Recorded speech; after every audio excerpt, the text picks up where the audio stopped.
Elena Cross never imagined her father would sell her to pay a debt. But as she stands in their crumbling apartment watching Victor Morelli, the city's most feared crime lord, count out bills with surgical precision, she realizes some men will sacrifice anything to survive. Her father's trembling voice echoes, "Take her instead." No screaming, no begging, just cold, crushing acceptance. Victor's dark eyes assess her like merchandise, and Elena knows her life just shattered into before and after. The girl who worked 2 jobs and dreamed of art school is gone. What rises in her place will be something else entirely, something dangerous. If you want to see how a girl sold as payment becomes a queen of the underworld, stay until the end. Hit that like button and comment which city you're watching from. I want to see how far Elena's story reaches across the world. The apartment smelled of cigarette smoke, rotting takeout, and desperation. Elena Cross had grown accustomed to all three over the past 2 years, ever since her mother died and her father descended into the gambling addiction that consumed whatever remained of their dignity. She sat at the kitchen table, staring at the acceptance letter from the New York Art Institute.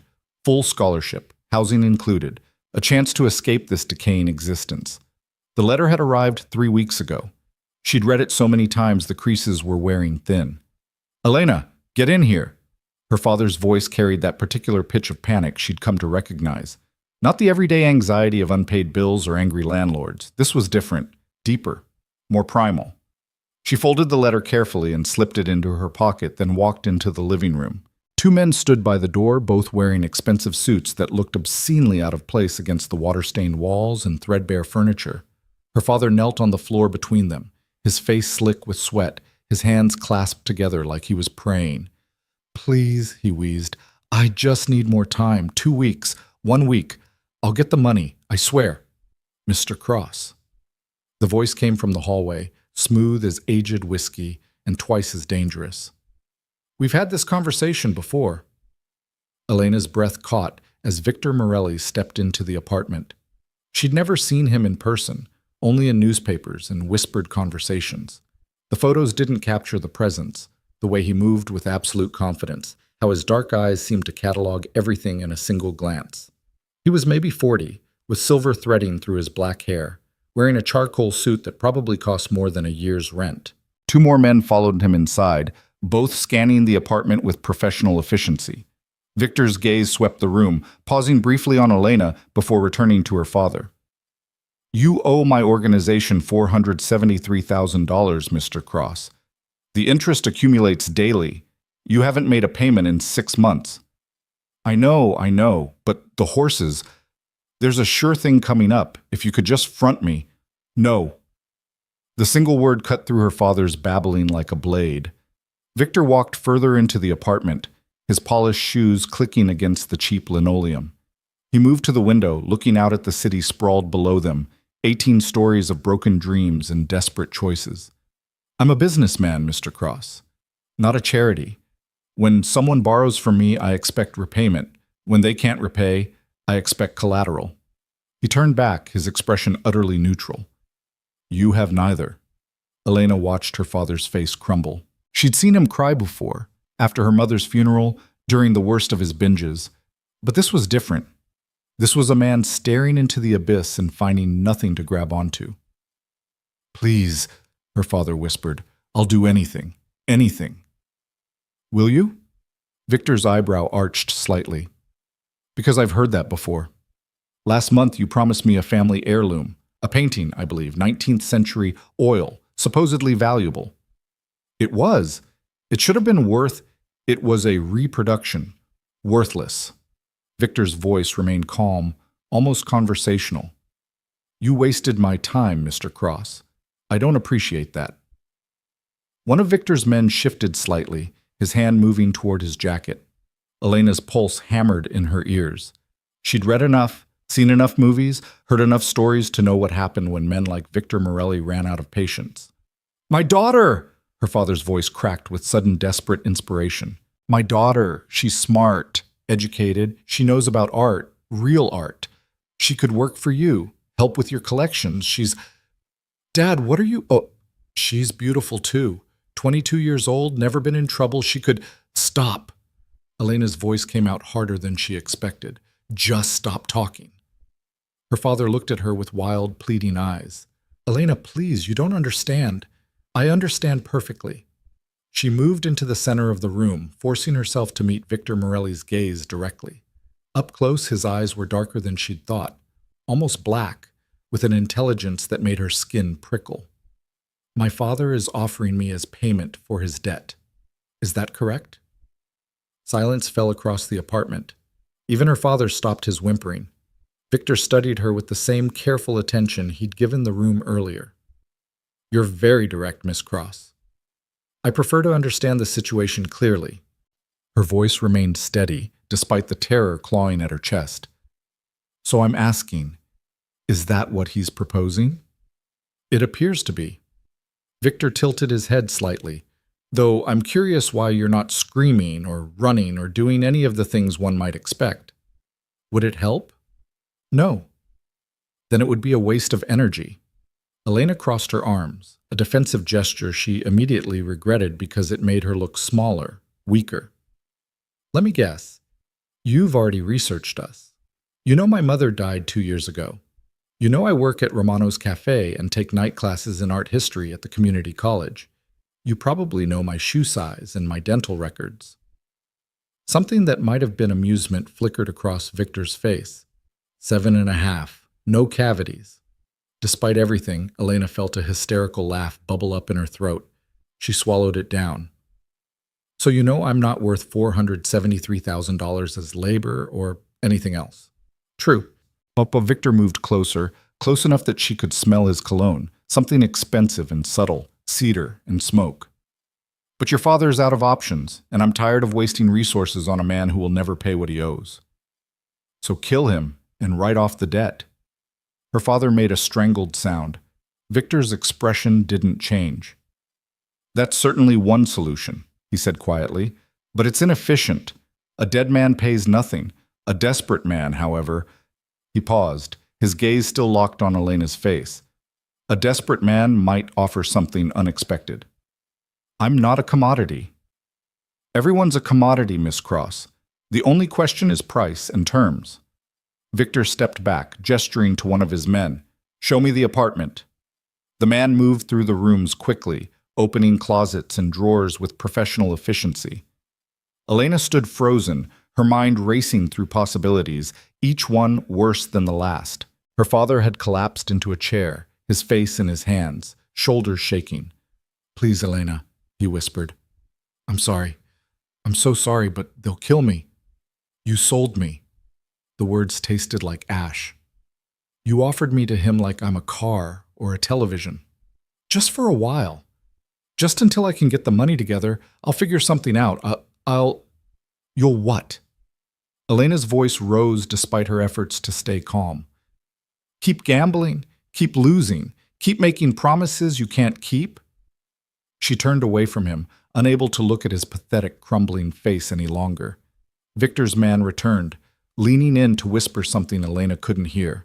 Victor nodded, then turned his attention back to her father. You have nothing, he said simply. No assets worth seizing, no collateral I can liquidate. The apartment is rented, the furniture is worthless. You own nothing but the clothes you're wearing and the daughter you're trying to trade. So take her. Her father lurched to his feet. She's worth something. She's smart. Dad, shut up. Elena whirled on him, fury finally overriding fear. Just shut up for once in your miserable life. He flinched like she'd struck him. Good. She wanted him to hurt, wanted him to feel even a fraction of the betrayal burning through her veins. Victor watched this exchange with detached interest, like a scientist observing an experiment. Miss Cross, he said quietly, do you have anywhere else to go? The question caught her off guard. What? Family, friends, somewhere you could stay if you left right now. Elena thought of her mother's sister in Oregon, who'd cut off contact years ago, her few friends from school, all struggling with their own problems.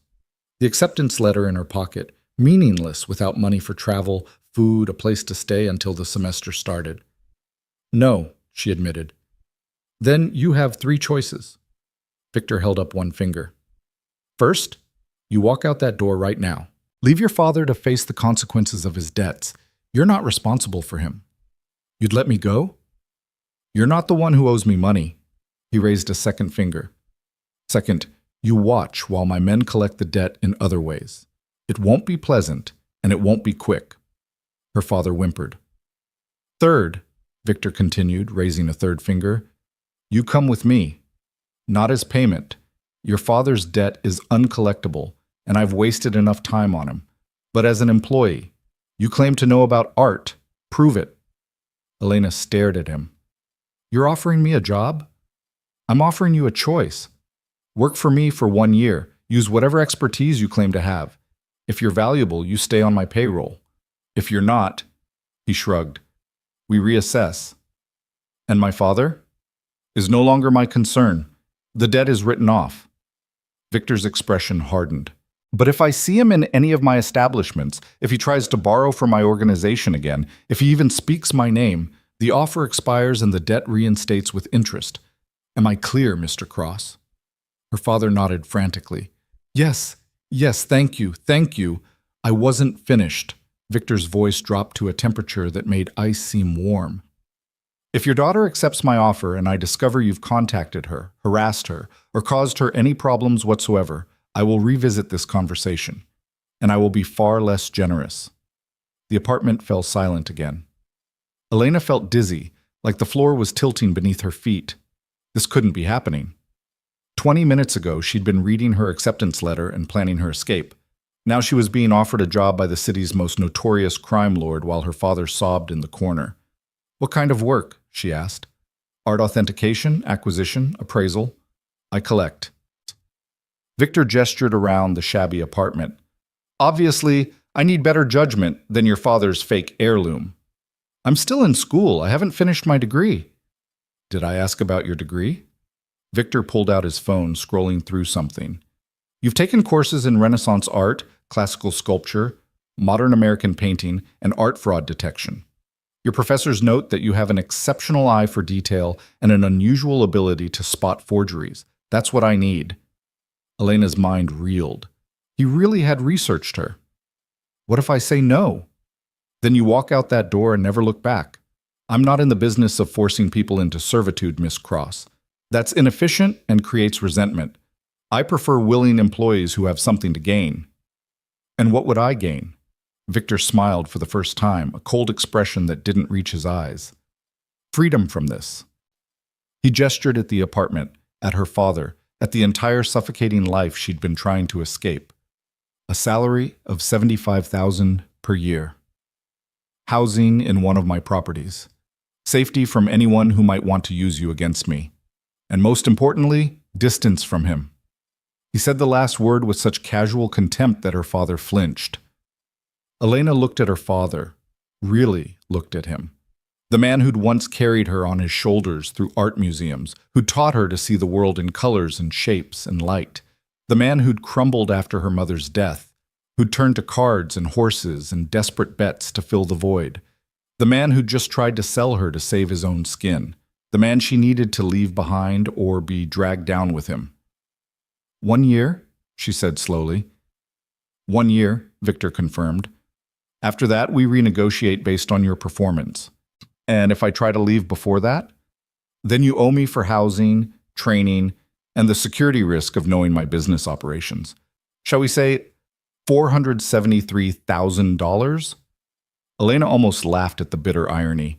You're replacing my father's debt with my own. I'm giving you a choice he never had, the ability to actually pay it off through work instead of empty promises. Victor extended his hand. Do we have an agreement, Miss Cross? She stared at his hand, perfectly manicured, wearing a ring that probably cost more than her entire education. This was insane. She should run. She should call the police. She should do anything except shake hands with a crime lord and agree to work for him. But the acceptance letter in her pocket was worthless without money. The apartment was suffocating. Her father was an anchor dragging her toward the bottom. And Victor Morelli, whatever else he was, had just offered her something she'd been desperately seeking. A way out. Elena reached out and shook his hand. His grip was firm, controlled, the handshake of someone who never made idle gestures. We have an agreement, she said. Excellent. Victor released her hand and turned to his men. Marcus, Arrange for Miss Cross's belongings to be packed and moved to the Meridian property. She'll stay in the guest suite until we determine permanent accommodations. Wait, right now? Elena's voice climbed. I have work tomorrow. I have classes. You have a new job. I'll handle the cafe and the college. Victor moved toward the door, his men falling into formation around him. You have 30 minutes to pack whatever you need. Anything you can't carry will be sent later. Victor, Mr. Morelli. He paused, turning back to look at her. Yes? Why? The question burst out before she could stop it. You could have just killed him and walked away. Why offer me this? For a moment, something almost human flickered across his face. Because your father was right about one thing, Miss Cross. You are smart. And intelligence, real intelligence, is far more valuable than the money he owes me. He glanced at her father with undisguised disgust. And because I suspect you'll work very hard to prove you're nothing like him. Then he was gone, his men following, leaving Elena alone with her father in the apartment that suddenly felt like a tomb. Elena. Her father's voice was small, broken. I'm sorry. I'm so sorry, baby. I didn't know what else to do. Don't. She held up her hand, unable to look at him. Don't apologize. Don't explain. Don't say anything. But I'll fix this. I'll get clean. You won't. Elena walked to her tiny bedroom, pulling her battered suitcase from the closet. You'll keep gambling until you have nothing left. And then you'll find someone else to use, someone else to betray. She started grabbing clothes, books, the few things that mattered. But it won't be me. Not anymore. Please, Elena. You can't just leave. I'm your father. You sold me. The words exploded out of her, raw and vicious. You knelt on that floor and offered me to a crime lord like I'm a piece of property. That's not what fathers do. He was crying now, ugly sobs that might have moved her once. I was desperate. You're always desperate. That's the problem. Elena zipped the suitcase closed, then grabbed her laptop bag and art supplies. I'm done being your backup plan. I'm done being your safety net. You're on your own now, Dad, just like you made me. She walked past him without looking back, past the man who'd raised her and failed her and finally, irrevocably betrayed her. At the door, she paused. Don't contact me, she said quietly. Don't try to find me. Don't use my name to borrow money or make deals. If Victor Morelli finds out you've caused me problems, he'll kill you, and I won't stop him. Elena! But she was already gone, stepping into the hallway where Marcus waited with another of Victor's men. They took her bags without comment, leading her to the elevator in silence. As the doors closed, Elena caught one last glimpse of the apartment, and her father, collapsed in the doorway, reaching toward her with desperate, useless hands. The elevator descended. With each floor, Elena felt something inside her shift and harden. The girl who'd worked 2 jobs and dreamed of art school was dying. What was being born in her place she didn't yet know. But she would figure it out. She had to. The Meridian was everything the apartment wasn't. Clean, modern, expensive. The lobby alone was larger than her entire former home, all marble floors and contemporary art and tasteful lighting. Marcus led her to a private elevator that required a key card, then up to the 23rd floor. This is the guest suite, he explained, his voice professionally neutral. Mr. Morelli owns the entire floor. His personal residence is the penthouse above. You'll have your own entrance and privacy, but there's a connecting door for emergencies. The guest suite was a 2-bedroom apartment with floor-to-ceiling windows overlooking the city. The furniture was minimal but clearly expensive. Leather sofa, glass coffee table, kitchen with appliances Elena had only seen in magazines. Her entire former life could have fit in the living room with space left over. Someone will bring your other belongings tomorrow, Marcus continued. Mr. Morelli has arranged for a phone, laptop, and clothing allowance. The details are on the counter. He handed her a key card. This provides access to the building, the elevator, and this floor. Don't lose it. When do I start working? Mr. Morelli will contact you tomorrow with instructions. Until then, settle in. Order food if you're hungry. The building has a restaurant, and your suite is coded for charges. Then he was gone, leaving Elena alone in this pristine, sterile space that smelled of leather and expensive cleaning products. She stood in the center of the living room, her battered suitcase looking pathetic against all this luxury, and felt the first real wave of panic crash over her. What had she done? She'd agreed to work for a criminal, a man who controlled enough of the city that her father owed him nearly $500,000. A man who'd walked into that apartment with armed guards and the absolute certainty that he would get what he wanted one way or another. A man who now controlled her life for the next year. Elena walked to the windows, pressing her forehead against the cool glass. The city sprawled below her, millions of lights against the darkness. Somewhere down there, her father was probably passed out drunk, congratulating himself on escaping his debt. Somewhere down there, her old life was already becoming a memory, and somewhere in this building, Victor Morelli was probably already moving on to his next business transaction, having filed her away as just another asset acquired. Her phone buzzed. An unknown number. "Sleep well, Miss Cross. Tomorrow, we see if you're worth the investment. VM." Elena stared at the message, then at the suite, then back at the city below. She thought about the acceptance letter still in her pocket, the scholarship she'd never use, the normal life that had just slipped completely out of reach. Then she thought about her father's face when Victor had written off the debt, about Marcus's professional efficiency, about Victor's eyes, calculating and cold and missing nothing. She was in the underworld now, whether she wanted to be or not. The only question was whether she'd sink or learn to swim. Elena pulled out the acceptance letter one last time, reading the congratulatory words and promises of a bright future. Then she walked to the kitchen, held it over the sink, and lit it on fire with the stove lighter. The paper curled and blackened, dreams turning to ash. She watched until nothing remained but smoke, then washed the ashes down the drain. That girl was gone. It was time to figure out who would take her place. Elena woke to sunlight streaming through unfamiliar windows, and for a disorienting moment couldn't remember where she was. Then it all came crashing back. Her father's betrayal, Victor's offer, the choice that wasn't really a choice at all. She'd slept in her clothes on top of the leather sofa, too overwhelmed to even find the bedroom. Her neck ached. Her mouth tasted like regret. Her new phone was buzzing on the coffee table.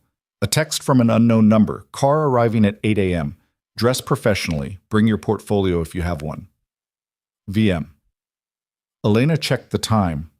7:15. 45 minutes to shower, dress, and prepare for whatever test Victor had planned.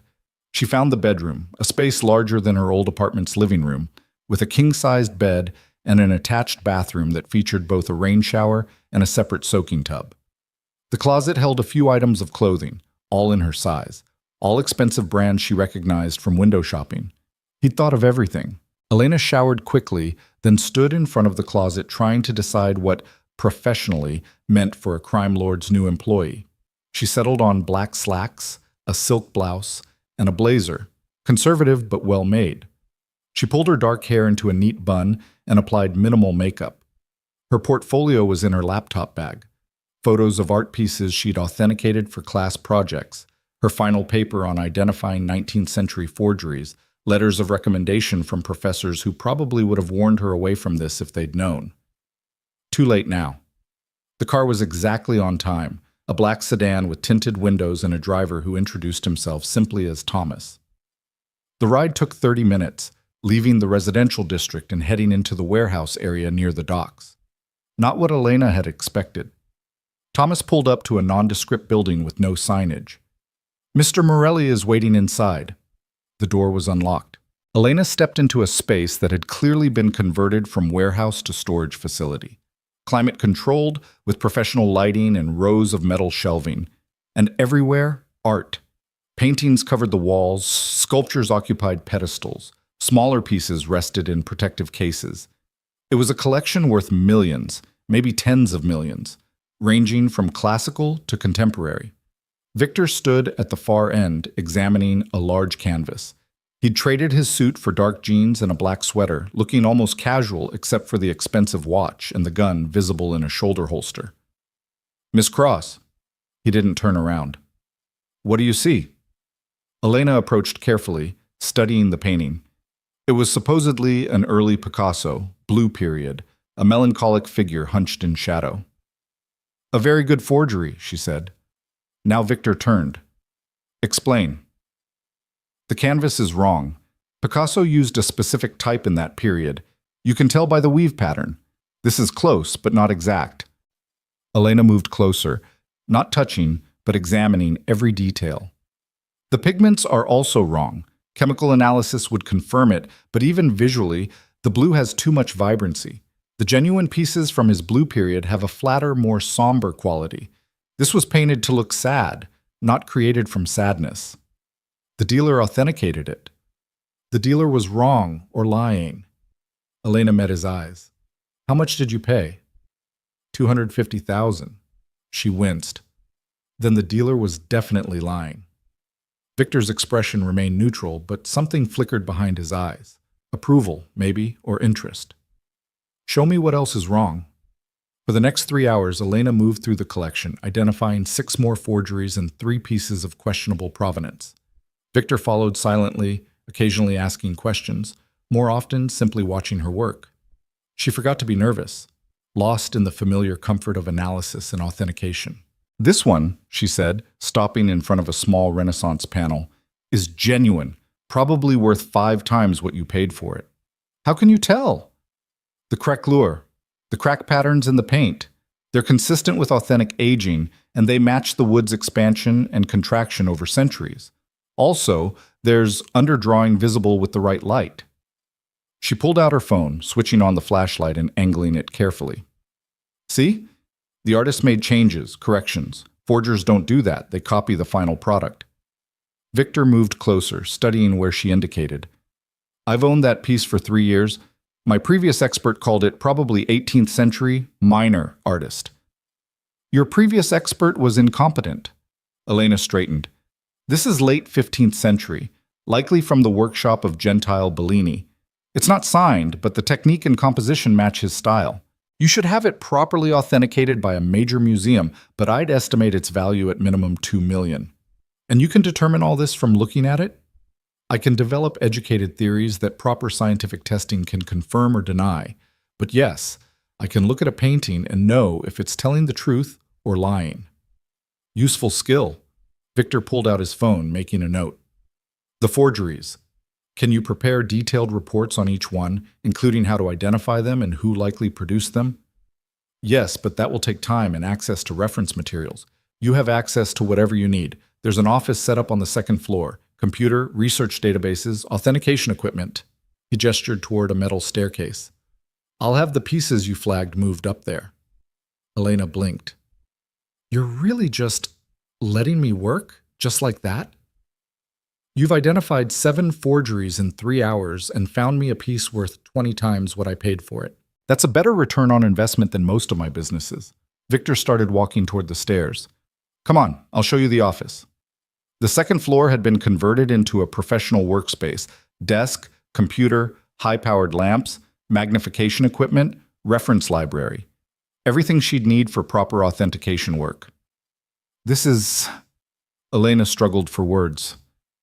This is better equipped than my college lab. I don't do anything halfway, Miss Cross. Victor leaned against the doorframe. If I'm going to invest in art, I'm going to invest in doing it correctly, which means investing in you. Why do you collect? The question slipped out before she could stop it. I mean, clearly you have the money, but most of your pieces are stored in a warehouse. You're not displaying them or showing them off. I collect, Victor said quietly, because beauty should be preserved. Because art outlasts empires and criminals and everyone who thinks they matter. In 200 years, I'll be dust. But that Bellini panel you just found will still exist, still be beautiful, still matter. It was the most human thing she'd heard him say. For a moment, he wasn't a crime lord, but just a man who understood the immortality of art. Then his phone buzzed, and the moment shattered. I have a meeting, he said, his voice returning to business neutral. Marcus will be here at 6 to drive you back. Order lunch from the restaurant downstairs. They know to charge to my account. And Elena? She looked up, surprised by the use of her first name. Don't disappoint me. I hate wasting time on bad investments. Then he was gone, leaving her alone in this perfect workspace with millions of dollars in art to examine. Elena sat at the desk, pulled up the authentication software, and got to work. She had 1 year to prove she was worth more than her father's debt. She intended to make every day count. 3 weeks into her new life, Elena had examined 47 pieces from Victor's collection, identified 12 forgeries, upgraded the authentication on 6 pieces worth a combined $7 million, and learned that luxury came with its own kind of chains. The Meridian suite was beautiful. The work was fascinating. The salary deposited into her new bank account was more money than she'd ever seen. But every morning, Marcus arrived at exactly 8. Every evening, Thomas drove her back at exactly 6. Every movement was monitored, every interaction controlled, every moment of her life orchestrated by Victor Morelli's silent, efficient machine. She was protected, provided for, and utterly trapped. "Miss Cross," Marcus's voice came through the office intercom. "Mr. Morelli requests your presence upstairs." Elena saved her work, a detailed analysis of a supposedly authentic Caravaggio that was actually a 19th century copy, and headed for the stairs. Upstairs meant Victor's private office on the 3rd floor, a space she'd only seen twice before. Both times had been brief meetings about specific pieces. This summons felt different. She found Victor standing by the windows, hands in his pockets, looking out at the city. His suit jacket was draped over a chair, his sleeves rolled up. 2 men she didn't recognize sat on the leather sofa, both wearing expensive suits and matching expressions of careful neutrality. "Elena," Victor turned, gesturing her forward. "Come in. Gentlemen, this is Elena Cross, my new art consultant. Elena, this is Anthony Russo and his associate, Mr. Chen." Elena recognized the names from news reports. Russo ran the East Side operations, restaurants, real estate, import-export businesses that probably imported and exported far more than legal goods. Chen was his financial advisor, which meant money launderer. "Pleasure," Russo said, his smile not reaching his eyes. "Victor's been telling us about your talents." "I authenticate art," Elena said carefully. "Not much talent required, just knowledge and patience." "She's being modest." Victor moved to his desk, pulling up something on his computer. "Anthony has a piece he'd like you to examine. A Monet, allegedly from his Water Lilies series. The current owner is asking $8 million. Elena's stomach tightened. $8 million was serious money, even for these people. "I'd need to see it in person. Photographs can hide a lot of details."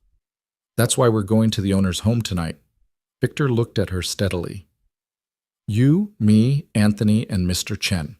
There's a dinner party, social occasion, wine, conversation. And you'll have access to examine the painting. I don't do social events. I'm a researcher, not a, you're whatever I need you to be." Victor's voice remained calm, but something underneath carried an edge. "I'm paying you $75,000 a year. That includes authentication work and accompanying me when required." Elena glanced at Russo and Chen, both watching this exchange with interest. She was being tested, she realized. Not just her art knowledge, but her ability to function in Victor's world, to play whatever role he assigned. "What should I wear?" she asked quietly. Victor's expression softened slightly. "Something elegant. Marcus will take you shopping this afternoon. And Elena?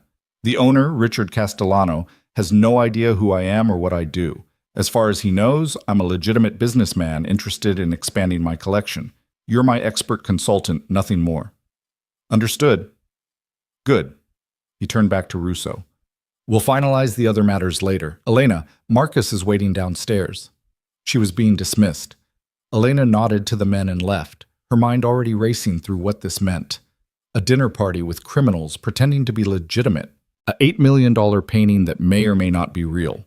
Her first real test of whether she could survive in this world or if she'd crack under the pressure. Marcus drove her to a boutique in the fashion district, the kind of place that didn't display price tags because if you had to ask, you couldn't afford it. An elegant woman named Claire greeted them like Marcus was a regular customer. "Mr. Morelli called ahead," she said smoothly. "We have several options prepared. What's the occasion?" "Dinner party," Marcus said. "Upscale, conservative, but she needs to look like she belongs." Claire's eyes swept over Elena with professional assessment. "I have exactly the right thing." 3 outfits later, Elena stood in front of the mirror wearing a midnight blue dress that probably cost more than a month's rent at her old apartment. It was simple, elegant, with a neckline that suggested sophistication without revealing anything. The fabric moved like water. Perfect, Claire declared. Shoes? By the time Marcus drove her back to the Meridian, Elena had the dress, matching heels, jewelry that was probably real sapphires, and a clutch purse. The total had to be astronomical, but Marcus had simply handed over a black credit card without blinking. Mr. Morelli will collect you at 7, he said as they rode the elevator up. Be ready at 6:45. Elena spent the afternoon researching Monet's Water Lilies series, reviewing authentication techniques for impressionist work, and trying to calm her racing heart. This wasn't just about examining a painting. This was about proving she could function at Victor's level, in his world, without revealing how terrified she actually was. At 6:30, she started getting ready. The dress fit perfectly. The heels made her 3 inches taller. The jewelry caught the light like captured stars. When she looked in the mirror, she barely recognized herself. The girl from the crumbling apartment was gone. In her place stood someone who could walk into a millionaire's home and pretend she belonged there. The private elevator chimed at exactly 6:45.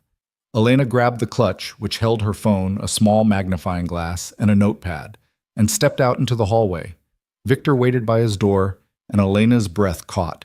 She'd only ever seen him in business suits or casual work clothes. Tonight, he wore a tuxedo that had clearly been custom-made, every line perfect, every detail exact. His hair was styled back and he'd shaved. He looked like old money and new danger combined. His eyes swept over her, a thorough assessment that made her feel simultaneously visible and exposed. "You'll do," he said finally, which Elena suspected was high praise from him. "Ready?" "As I'll ever be." "Then let's go convince a rich man to sell me an $8 million painting." The car ride took 40 minutes, heading into the old money district where estates sat behind gates and walls. Richard Castellano's home was a modern mansion, all glass and steel and carefully cultivated landscaping. Cars lined the circular driveway, Mercedes, Bentleys, one Ferrari that probably cost more than Elena would make in 5 years. "Remember," Victor said as Thomas opened their door, "you're here as my consultant. Examine the painting, tell me if it's real, and let me handle everything else." "What if someone asks what I do?" "Tell them the truth. You're an art authentication specialist." His hand settled at the small of her back, guiding her toward the entrance. "Stay close to me. Don't accept drinks from anyone else. And if you feel uncomfortable, say you need the restroom and I'll extract us." It was more care than Elena had expected. She nodded and they stepped inside together. The party was exactly what she'd feared. Beautiful people in expensive clothes making small talk about vacation homes and investment opportunities. Servers circulated with champagne and appetizers that were more art than food. Classical music played softly from hidden speakers. Richard Castellano was a silver-haired man in his 60s, wearing a velvet jacket and the confident air of someone who'd never worried about money. He greeted Victor with a firm handshake and curious eyes. "Mr. Morelli, wonderful to finally meet you in person. And this must be the expert you mentioned." "Elena Cross," Victor introduced smoothly. "She specializes in impressionist authentication." "Ah, excellent," Castellano beamed. Come, let me show you the piece. It's been in my family for 3 generations, but I'm downsizing, moving to the coast. Time to let someone else appreciate its beauty." He led them through the party, past clusters of guests, into a private gallery wing. And there, illuminated by perfect museum-quality lighting, hung the Monet. Elena's breath caught for an entirely different reason than the dress or Victor's tuxedo. The painting was extraordinary. Water lilies floating on a pond, light dancing across the surface, colors bleeding into each other with that distinctive impressionist technique. If it was real, it was one of Monet's finest pieces. If it was real. "May I?" she asked Castellano. "Of course, my dear, examine away." Elena pulled the small magnifying glass from her clutch and moved closer, studying the brushwork, the layering, the way the paint had aged. Victor stood slightly behind her, a silent presence, while Castellano watched with the proud expression of someone showing off a prized possession. The technique was right. The style was right. The aging appeared consistent with a painting from the early 1900s. But something nagged at Elena, a feeling more than specific evidence. "The provenance?" she asked, Still studying the canvas? Impeccable. Castellano gestured to a leather folder on a nearby table. Purchased by my grandfather in 1947 from a French estate sale. All documentation is there. Elena flipped through the papers. Bills of sale, letters, authentication certificates from respected experts. Everything looked legitimate. Everything except the feeling crawling up her spine. Mr. Castellano, she said carefully, would you mind if I examined the back of the canvas? His smile faltered slightly. Is there a problem? Just thoroughness. It's a significant investment for Mr. Morelli. Of course, of course. Castellano called over a staff member who carefully removed the painting from the wall and turned it around. Elena studied the back of the canvas, the wooden stretcher, the labels and stamps. Everything appeared authentic. The right age, the right materials, the right markings from French manufacturers of that era. Except for one tiny detail. She pulled out her phone, pretending to check something, while actually photographing the back of the canvas. Then she straightened, smiling at Castellano. It's beautiful, she said honestly.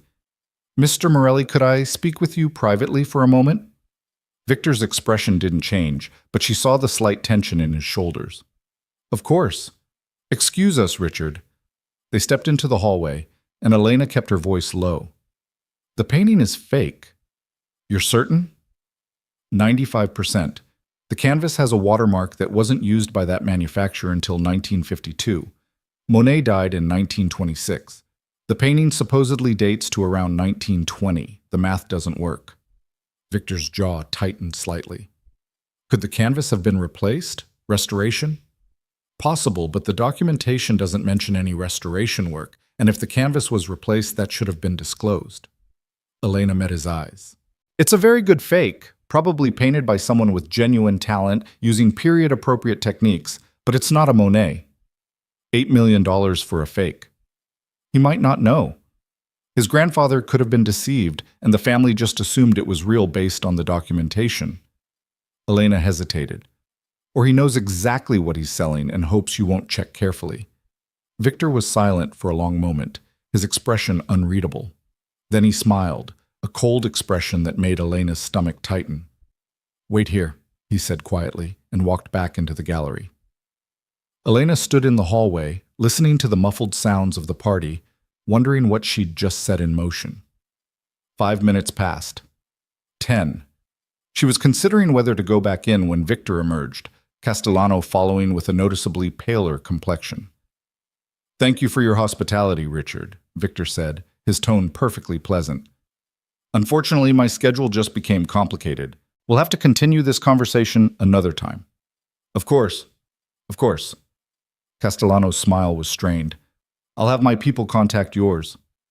They made their exit smoothly, Victor's hand returning to Elena's back as they navigated through the party.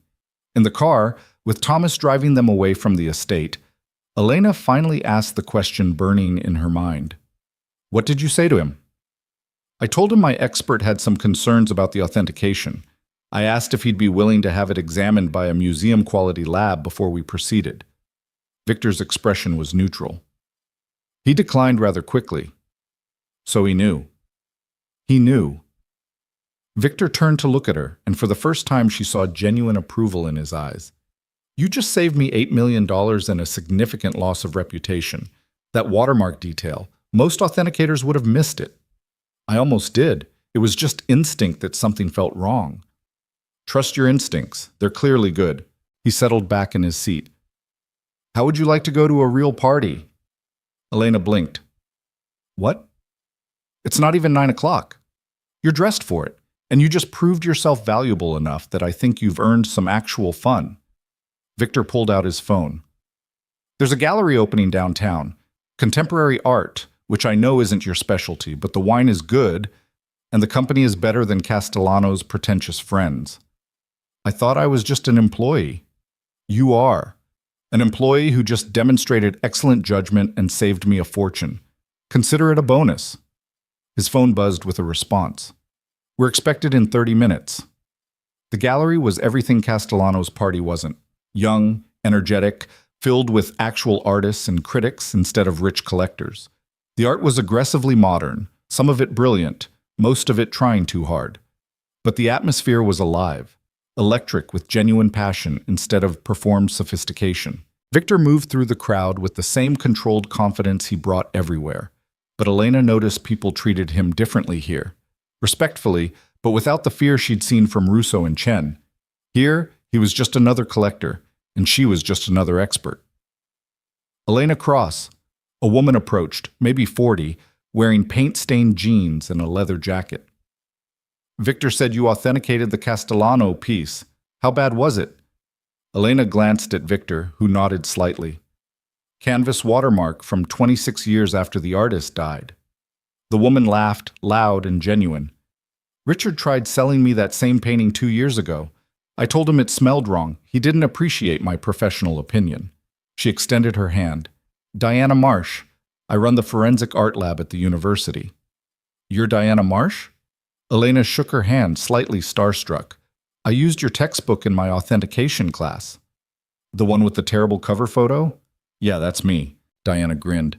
Victor, where did you find her? She's got better instincts than half my graduate students. She found me, Victor said quietly. Or rather, circumstances brought us together. They spent the next 2 hours talking art, authentication, and the various frauds currently circulating the market. Diana was brilliant and profane, with stories about famous forgeries and the idiots who fell for them. Elena found herself relaxing, actually enjoying the conversation, forgetting for long stretches that she was here as Victor Morelli's employee. At one point, Diana pulled her aside while Victor was examining a sculpture. You know what he is, right? She asked quietly. Elena's guard snapped back up. I work for him. That's not an answer. Diana's expression turned serious. Look, I've known Victor for 5 years. He's bought pieces through my authentication services, always paid on time, never asked me to bend the truth. But he's not a legitimate businessman, Elena. The art collecting is real, but it's not his primary business. I know. Do you? Because you seem like a smart kid who maybe got in over her head. Diana handed her a business card. If you ever need help, real help, you call me. No questions, no judgment, okay? Elena slipped the card into her clutch. Thank you. And for what it's worth, Victor's one of the more honorable criminals I've met. He keeps his word, protects his people, and actually cares about the art. There are worse people to work for. Diana smiled slightly. Just don't forget you have choices. You always have choices. The drive back to the Meridian was quiet. Elena stared out the window, watching the city lights blur past, thinking about choices and cages and the strange life she'd fallen into. Diana's right, Victor said suddenly. You do have choices. Elena turned to look at him. Were you listening to our conversation? I pay attention to everything involving my business. You're my business now. He met her eyes. But she's right. The contract says 1 year. If you want out before that, we can negotiate terms. And if I stay? Then you keep proving yourself valuable, and I keep investing in your future. Victor's expression was unreadable in the dim car light. You're good at this, Elena. Better than you probably realize. That instinct you have, that ability to see what's wrong, it's rare, worth developing. By working for a criminal. By learning from someone who understands value, power, and survival. He turned back to the window. The legitimate art world is just as corrupt as mine. They just hide it better. At least I'm honest about what I am. Elena thought about her father, about empty promises and desperate betrayals, about professors who'd praised her talent but couldn't offer her a real future, about the scholarship she'd burned because it came with no safety net. 1 year, she said quietly. 1 year, Victor agreed. Then we see where we are. The elevator ride up to her floor was silent. At her door, Victor paused. You did well tonight, he said. The authentication, the party, handling Diana's warnings. You're learning. Learning what? How to survive in a world that wants to use you. How to recognize your own value. How to make choices instead of having them made for you. He stepped back toward the elevator. Sleep well, Elena. Tomorrow, we start examining the pieces you flagged for deeper authentication. I want full reports on each one. Victor? She stopped him before the elevator doors closed. Why do you really collect art? He considered the question, and for a moment, the controlled mask slipped enough for her to see something underneath, something almost vulnerable. "Because everything else I do destroys," he said quietly. "The art is the only thing I create, the only thing I leave behind that might matter. In 100 years, no one will remember Victor Morelli, the crime lord. But they might remember the collection I built, the pieces I preserved, the beauty I protected." The elevator doors started to close. "Good night, Elena."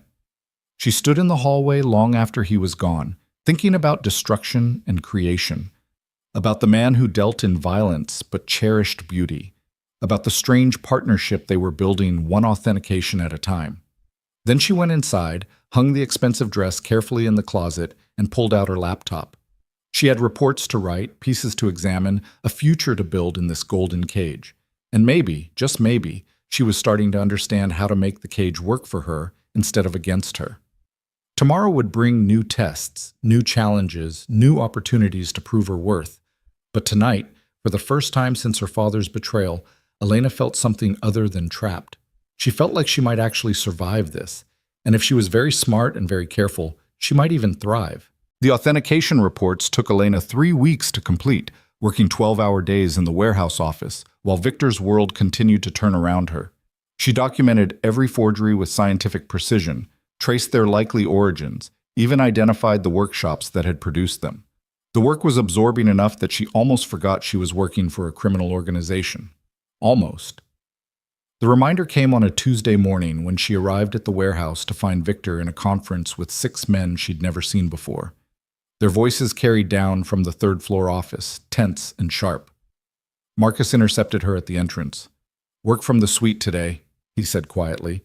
"Mr. Morelli will contact you when he's available." Elena had learned not to ask questions.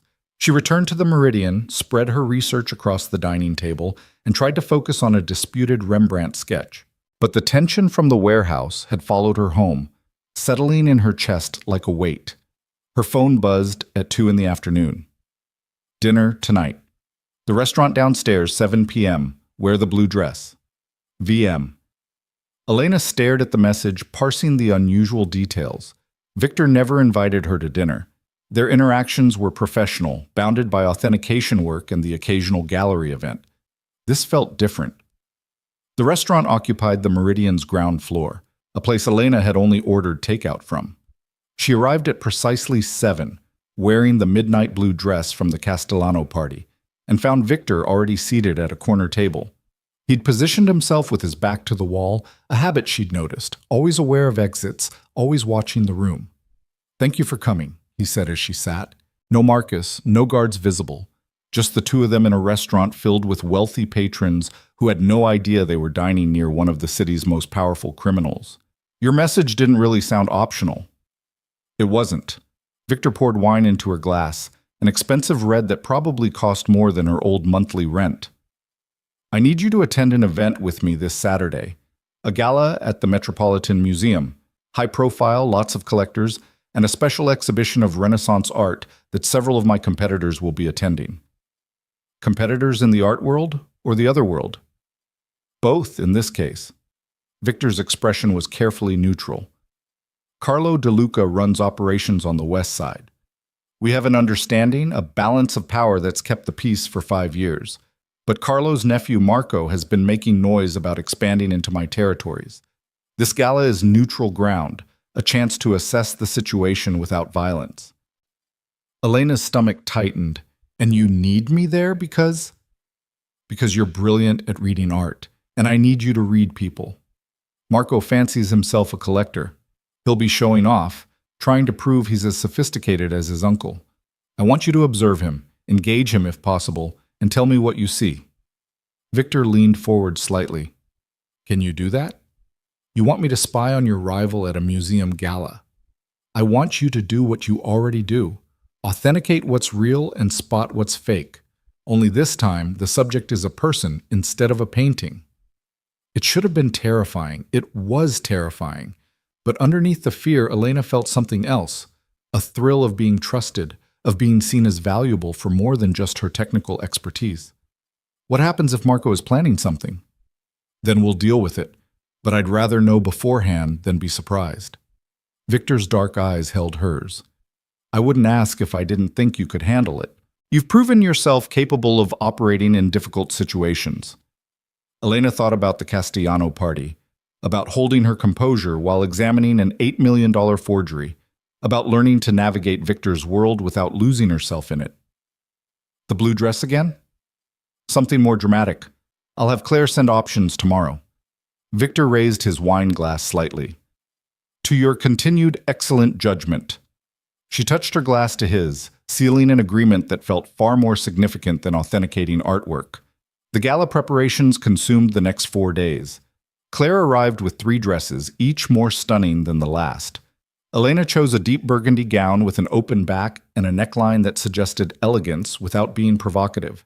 Shoes, jewelry, a clutch that could hold her phone, and nothing else. Victor sent her files on Marco De Luca. Photos, background, known associates. 28 years old, educated in Europe, returning to take a more active role in the family business.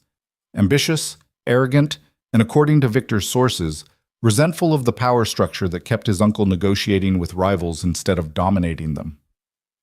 He'll approach you, Victor said during their final briefing Friday evening. They sat in his penthouse office, a space Elena had only seen once before. It was surprisingly understated, dark wood, leather furniture, walls lined with books instead of weapons. You're new, beautiful, and clearly associated with me. He'll want to know who you are. And what do I tell him? The truth. You're my art consultant. You authenticate pieces and advise on acquisitions. Victor handed her a glass of whiskey, which she accepted more for something to do with her hands than any desire to drink. He'll probably try to impress you with his knowledge. Let him. Ask questions. Get him talking. What am I looking for? Overconfidence. Specific knowledge he shouldn't have. Any indication he's planning to move against my operations. Victor's expression hardened slightly. Marco is dangerous because he's young enough to think he's invincible and connected enough to do real damage if he moves at the right moment. Elena sipped the whiskey, feeling it burn down her throat. You really think he might start a war? I think he might try. Whether he succeeds depends on how smart he is versus how ambitious. Victor stood, moving to the windows overlooking the city. 5 years ago, there was a conflict between Carlo and another family.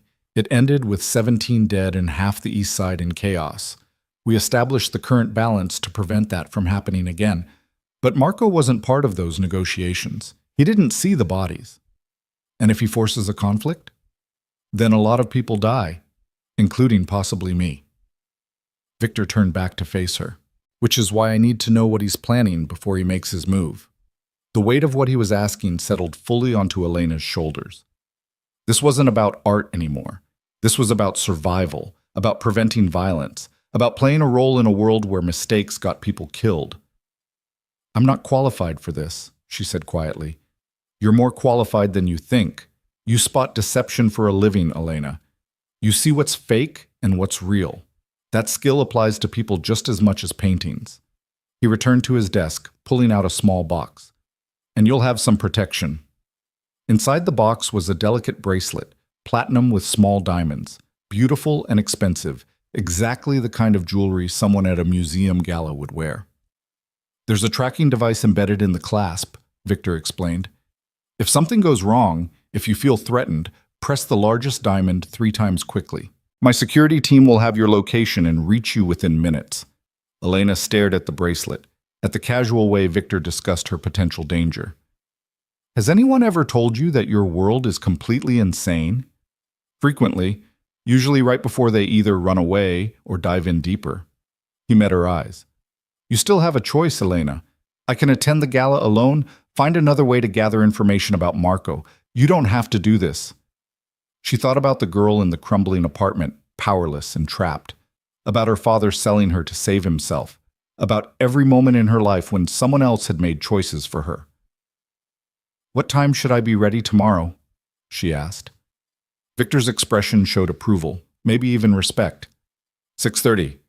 And Elena? Thank you. The Metropolitan Museum glittered like a jewel box, every surface polished and perfect. The gala was black tie, invitation only, attended by the city's elite. Old money, new money, and according to Victor's quiet commentary, quite a bit of laundered money. The Renaissance exhibition occupied the north wing, magnificent paintings and sculptures displayed under perfect lighting. Elena moved through the crowd on Victor's arm, hyper-aware of the bracelet on her wrist and the way people watched them. Victor was known here, respected, his presence commanding attention without demanding it. There. Victor's voice was barely a murmur, his lips close to her ear. By the Botticelli. That's Marco. Elena followed his gaze to a young man examining a painting with exaggerated interest. Marco De Luca was handsome in an obvious way, styled hair, expensive tuxedo, confident posture. He stood with two other men, both clearly security despite their formal wear. He's seen us, Victor continued quietly. He'll approach within 10 minutes. Remember what we discussed. Then he was guiding her toward a different section of the exhibition, giving Marco space to make his move. They paused in front of a Caravaggio and Victor asked her opinion loud enough for nearby guests to hear. Elena launched into an analysis of the dramatic lighting technique, the theatrical composition, falling into the familiar comfort of discussing art. Magnificent, isn't it? The voice came from behind them, smooth and accented with expensive European education. Though, personally, I prefer the later works. More mature, less trying to prove himself. Elena turned to find Marco De Luca smiling at her with practiced charm. Up close, he was younger than his photos suggested, with eyes that calculated even as his expression projected friendliness. Marco! Victor's tone was perfectly cordial. I didn't know you were interested in Renaissance art. I'm a man of varied interests, Victor, you know that. Marco's attention shifted fully to Elena. And you must be the consultant everyone's been talking about, the woman who exposed Richard Castellano's fake Monet. Word travels fast, Elena said. In our circles, yes. Marco extended his hand. Marco De Luca. And you are? Elena Cross. She shook his hand, noting the expensive watch, the diamond cufflinks, all the markers of wealth displayed just a bit too obviously. I work with Mr. Morelli on authentication and acquisitions. How fascinating. I've been building my own collection recently. Perhaps you'd consider consulting for me as well. His smile widened. I'm always looking for expert opinions on pieces I'm considering. Miss Cross's schedule is quite full, Victor interjected smoothly. But I'm sure we could arrange something if you have specific pieces requiring authentication. The tension between them was subtle but unmistakable. Two predators circling each other with polite words and dangerous subtext. Elena felt like she was watching a chess match played with smiles and wine glasses. Actually, she said, channeling every ounce of confidence she could muster, I'd be interested to hear about your collection, Mr. De Luca. What period are you focusing on? Marco's eyes lit up with the exact overconfidence Victor had predicted. Primarily modern Italian, though I've acquired some impressive Renaissance pieces recently. There's a Titian I'm particularly proud of, purchased from a private estate in Venice. Really? Which work? Elena kept her expression interested but professional, like she was discussing the weather instead of potentially exposing a rival's secrets. A portrait, allegedly of a minor Venetian noble. The provenance is solid, documented back to the 1540s. Marco pulled out his phone, scrolling to a photo. I'd love your expert opinion. Elena studied the image, her trained eye immediately cataloging details. The style was right for Titian, the composition typical of his portrait work. But something about the fabric rendering looked off, too precise for the period technique. Beautiful, she said carefully. Have you had it authenticated by a major institution? The dealer provided documentation from a well-respected appraiser in Rome. Marco's confidence didn't waver. Why? Do you see an issue? Not necessarily, though if you'd like a second opinion, I'd be happy to examine it properly. Sometimes even respected appraisers miss details. She handed back his phone with a smile. It's a lovely piece regardless. Victor's hand tightened slightly on her arm, a signal she'd learned meant approval. Marco preened, clearly pleased by her interest. I'm hosting a small gathering next Friday at my uncle's estate, Marco said. Collectors, dealers, a few pieces from my personal collection. You should both attend. Victor, it's been too long since we've had a proper conversation about our mutual interests. The invitation hung in the air, loaded with implications. Victor's expression remained neutral, but Elena felt the calculation happening behind his eyes. "We'd be delighted," Victor said smoothly. "Send the details to my office." They made small talk for another 10 minutes before Marco excused himself, moving on to work the room. Elena maintained her composure until they'd put several paintings between them and Marco's group. "That Titian is fake," she said quietly. Victor didn't look surprised. "You're certain?" "The fabric details are too refined. Titian painted with broader strokes in his portrait work, especially in the 1540s. Someone recreated his style but added modern precision." Elena paused. "He either doesn't know or doesn't care. Either way, he's showing off with a forgery." "Interesting." Victor guided her toward the champagne table. "What else did you observe?" "He's arrogant but insecure. The watch, the cufflinks, the European education he made sure to work into conversation. He's performing wealth and sophistication. He wants to be taken seriously." "And the invitation?" Elena accepted a champagne flute, using the moment to organize her thoughts. "That felt like a test. He's gauging whether you'll show up on his territory, play by his rules. Or maybe he wants to show off his uncle's estate, prove he has power and resources." "All likely. What's your instinct?" She thought about the way Marco's eyes had calculated even while his smile charmed, about the two security men who'd watched every interaction, about the casual way he'd dropped the invitation like it was no big deal. "I think he's planning something," Elena said quietly. "Not necessarily violence, but something. He's too confident, too eager to get you into a specific space at a specific time." Victor was silent for a moment, studying her face. "You have good instincts." "So we're not going to his party?" "Oh, we're absolutely going, but now we'll be prepared." He raised his champagne glass slightly. "You did well tonight, Elena. Very well." They stayed at the gala another hour, circulating, talking with other collectors, maintaining appearances. But Elena's mind kept returning to Marco's calculated smile and the feeling that she'd just stepped significantly deeper into Victor's dangerous world. The car ride back was quiet until they were nearly at the Meridian. Then Victor spoke, his voice carrying an unfamiliar weight. "After next Friday, things may get complicated. If Marco is moving against me, if there's a conflict—" He paused. "You should know that you won't be obligated to stay. The contract has a clause for dangerous working conditions. You can invoke it without penalty." Elena looked at him, at the man who'd given her an escape from her father's debts, who'd trusted her with expensive art and dangerous intelligence, who was now offering her another way out. "Are you trying to get rid of me?" "I'm trying to give you a choice. There's a difference." She thought about choices and cages, about the golden apartment and the fascinating work and the strange partnership they'd built, about the fact that for the first time in years she felt like she mattered for something other than being useful to someone else's plans. "I'll think about it," she said finally. Victor nodded, and they rode the rest of the way in silence. But Elena had already made her decision. She'd come too far, learned too much, invested too deeply to run now. Whatever happened at Marco's party, whatever conflict was brewing between these criminal empires, she would face it, not because she had to, but because she chose to. The week crawled by with agonizing slowness. Elena researched Marco's collection, his known associates, his Uncle Carlo's operation. Victor increased security around her, added a second tracker to her phone, briefed her on exit strategies and emergency protocols. The easy rhythm of authentication work was replaced by tense preparation for something neither of them could fully predict. "Thursday night," her father called.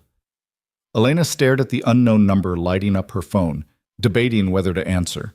She'd blocked his original number, changed hers, made it clear through Marcus that contact meant consequences. But apparently desperation made men stupid. She answered, "You're not supposed to call me." "Elena, baby, please, I just need—" "No." She kept her voice flat, emotionless. "Whatever you need, the answer is no." "Just 5 minutes. I'm in trouble, real trouble, and I thought maybe you could ask your boss." "My boss is the reason you're still alive, Dad.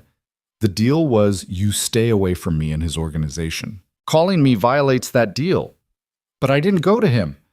I borrowed from someone else, and they're not as understanding, and I just need—" Elena's blood went cold. "Who did you borrow from?"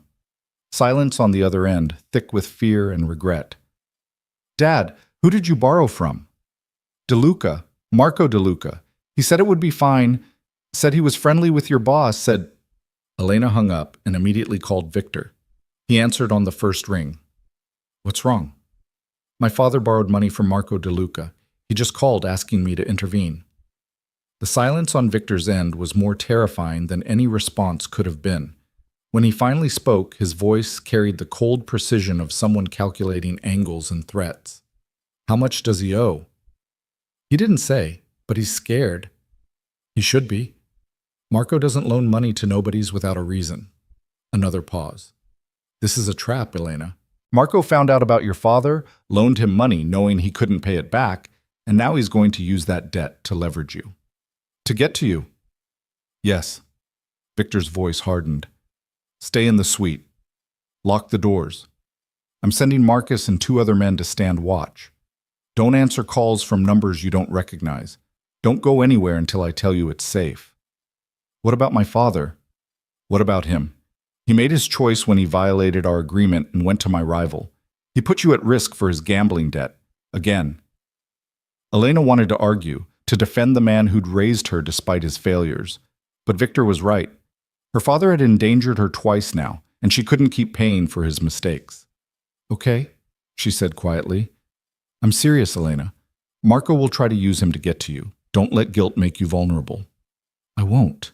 But after she hung up, sitting alone in the pristine apartment with its floor-to-ceiling windows overlooking the city, Elena felt the weight of that promise settling into her bones. Her father was in danger because of her connection to Victor, and somewhere out there, Marco DeLuca was probably smiling, thinking he'd found the perfect leverage. The next morning brought a message from an unknown number, just a photo. Her father, bound to a chair in some anonymous warehouse, fear stark on his face, and below it, a text. Looking forward to tomorrow's party. Bring your consultant. We have so much to discuss. M. Elena's hands shook as she forwarded the message to Victor. His response came immediately. On my way. Don't leave the suite. He arrived 20 minutes later with Marcus and 3 other men Elena didn't recognize. They swept through the apartment like professionals, checking windows, setting up equipment, transforming her golden cage into a fortress. Victor found her standing by the windows, staring at the city, the phone still clutched in her hand.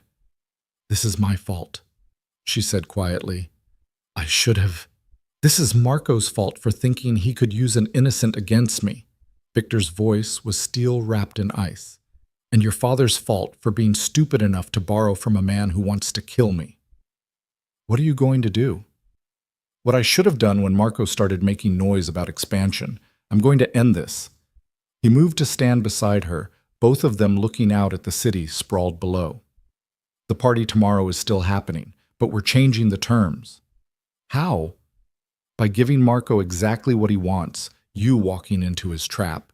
Except we'll be ready for it, and by the end of the night, he'll realize that using you against me was the worst mistake he could have made. Elena turned to face him. You're going to start a war. No. I'm going to end one before it fully begins. There's a difference. Victor's expression was colder than she'd ever seen it. Marco thinks he's clever, thinks he's found my weakness. He's about to learn that protecting my people isn't a weakness. It's the most dangerous thing about me. What do you need me to do? Stay alive. Follow my lead. And when the moment comes, trust that I will get you and your father out safely. He pulled out his phone, typing something quickly. After tomorrow, things will be different. The balance between families will shift. There will be consequences, agreements to renegotiate, territories to redivide. It's going to be messy. And me? Victor looked at her directly, and for the first time since she'd met him, Elena saw something almost vulnerable in his eyes. You'll have the same choice you've always had. Stay or go, work with me or walk away. But I need you to know, what happens tomorrow isn't about business or territory or power. It's about the fact that someone threatened what's mine, and I don't allow that, ever. The weight of that statement hung between them, implications echoing in the pristine apartment. Elena was his consultant, his asset, his responsibility, and Victor protected what was his with the same absolute commitment he brought to everything else. Then let's end this, she said. Victor's expression shifted to something that might have been approval or might have been pride. He nodded once, then turned to Marcus. Double the security. Nobody gets within 50 feet of this building without clearance. And get me everything we have on Carlo De Luca's estate. Blueprints, security systems, guard rotations. Tomorrow night, we're going to have a very educational conversation with his nephew. As Victor's men transformed her apartment into a war room, Elena stood by the windows and watched the sun set over the city. Somewhere out there, her father sat bound and terrified, a pawn in a game he didn't understand. Somewhere out there, Marco De Luca was planning whatever trap he'd set for tomorrow. And tomorrow, Elena Cross was going to walk into that trap wearing an expensive dress and a tracking bracelet, trusting that the crime lord who'd bought her from her father would keep his promise to keep her safe. It should have been terrifying. And it was. But underneath the fear, Elena felt something else growing, a cold, hard anger at being used, being leveraged, being treated like property instead of a person. Marco De Luca was about to learn the same lesson her father had. Elena Cross wasn't for sale anymore, and the man who'd given her that freedom would burn down anyone who tried to take it away. The black dress Victor sent over that morning was armor disguised as elegance, sleeveless, structured, with a neckline that commanded respect rather than invited attention. Elena zipped it up and barely recognized the woman in the mirror. Someone harder than the girl who'd burned her acceptance letter, someone who'd learned that survival sometimes meant walking straight into danger. Marcus arrived at 5 with a security detail that filled the hallway. "Mr. Morelli is waiting in the car. We're taking 2 vehicles. You'll ride with him." The drive to Carlo De Luca's estate took an hour, winding through increasingly exclusive neighborhoods until they reached gates that required security clearance. Victor sat beside her, perfectly composed in a dark suit, reviewing something on his tablet. He'd barely spoken since they left the Meridian, his attention focused entirely on whatever plan he'd constructed overnight. "When we arrive," he said finally, putting the tablet away, "stay within my sight at all times. If shooting starts, you hit the floor immediately. Marcus and his team will extract you while I handle Marco." "If shooting starts?" Elena's voice came out steadier than she felt. "You think he's planning to kill you tonight?" "I think he's planning to make a statement. Whether that involves bullets or just threats depends on how stupid he is." Victor's eyes met hers, dark and absolutely certain. "But either way, you're getting out safely. That's not negotiable." The estate was enormous, a sprawling mansion that spoke of generations of accumulated power and money. Cars lined the circular driveway, expensive vehicles belonging to collectors and criminals who probably didn't see much difference between the two. Victor's hand settled at her back as they approached the entrance, a gesture that looked protective but felt territorial. Inside, the party was already in full swing. Unlike the Metropolitan Gala, this gathering carried an edge of danger beneath the sophisticated veneer. Elena recognized faces from Victor's files, Carlo's lieutenants, rival family representatives, dealers who moved in the gray spaces between legitimate and criminal. Everyone was armed, she realized. Not obviously, but the bulges under expensive jackets were unmistakable once you knew to look. "Victor!" Carlo De Luca himself approached, a man in his 60s with silver hair and eyes that had seen too much violence to be surprised by anything. "So glad you could make it, and this must be the famous Miss Cross." "Mr. De Luca." Elena shook his offered hand, noting the calculating way he assessed her. "Thank you for the invitation." "My nephew's invitation, actually. He's been very eager to meet you properly." Carlo's smile didn't reach his eyes. "He's in the gallery with some pieces he's quite proud of. Why don't you join him while Victor and I discuss some business matters?" It was phrased as a suggestion, but delivered as a command. Elena glanced at Victor, who nodded almost imperceptibly. They were splitting up exactly as Marco had probably planned. "I'd love to see his collection," Elena said, matching Carlo's false warmth with her own. Marco waited in a private gallery wing, surrounded by paintings that probably cost more than most people earned in a lifetime. He turned as Elena entered, his smile sharp and predatory. "Miss Cross, I'm so pleased you came." He gestured to the paintings surrounding them. "Welcome to my personal collection. What do you think?"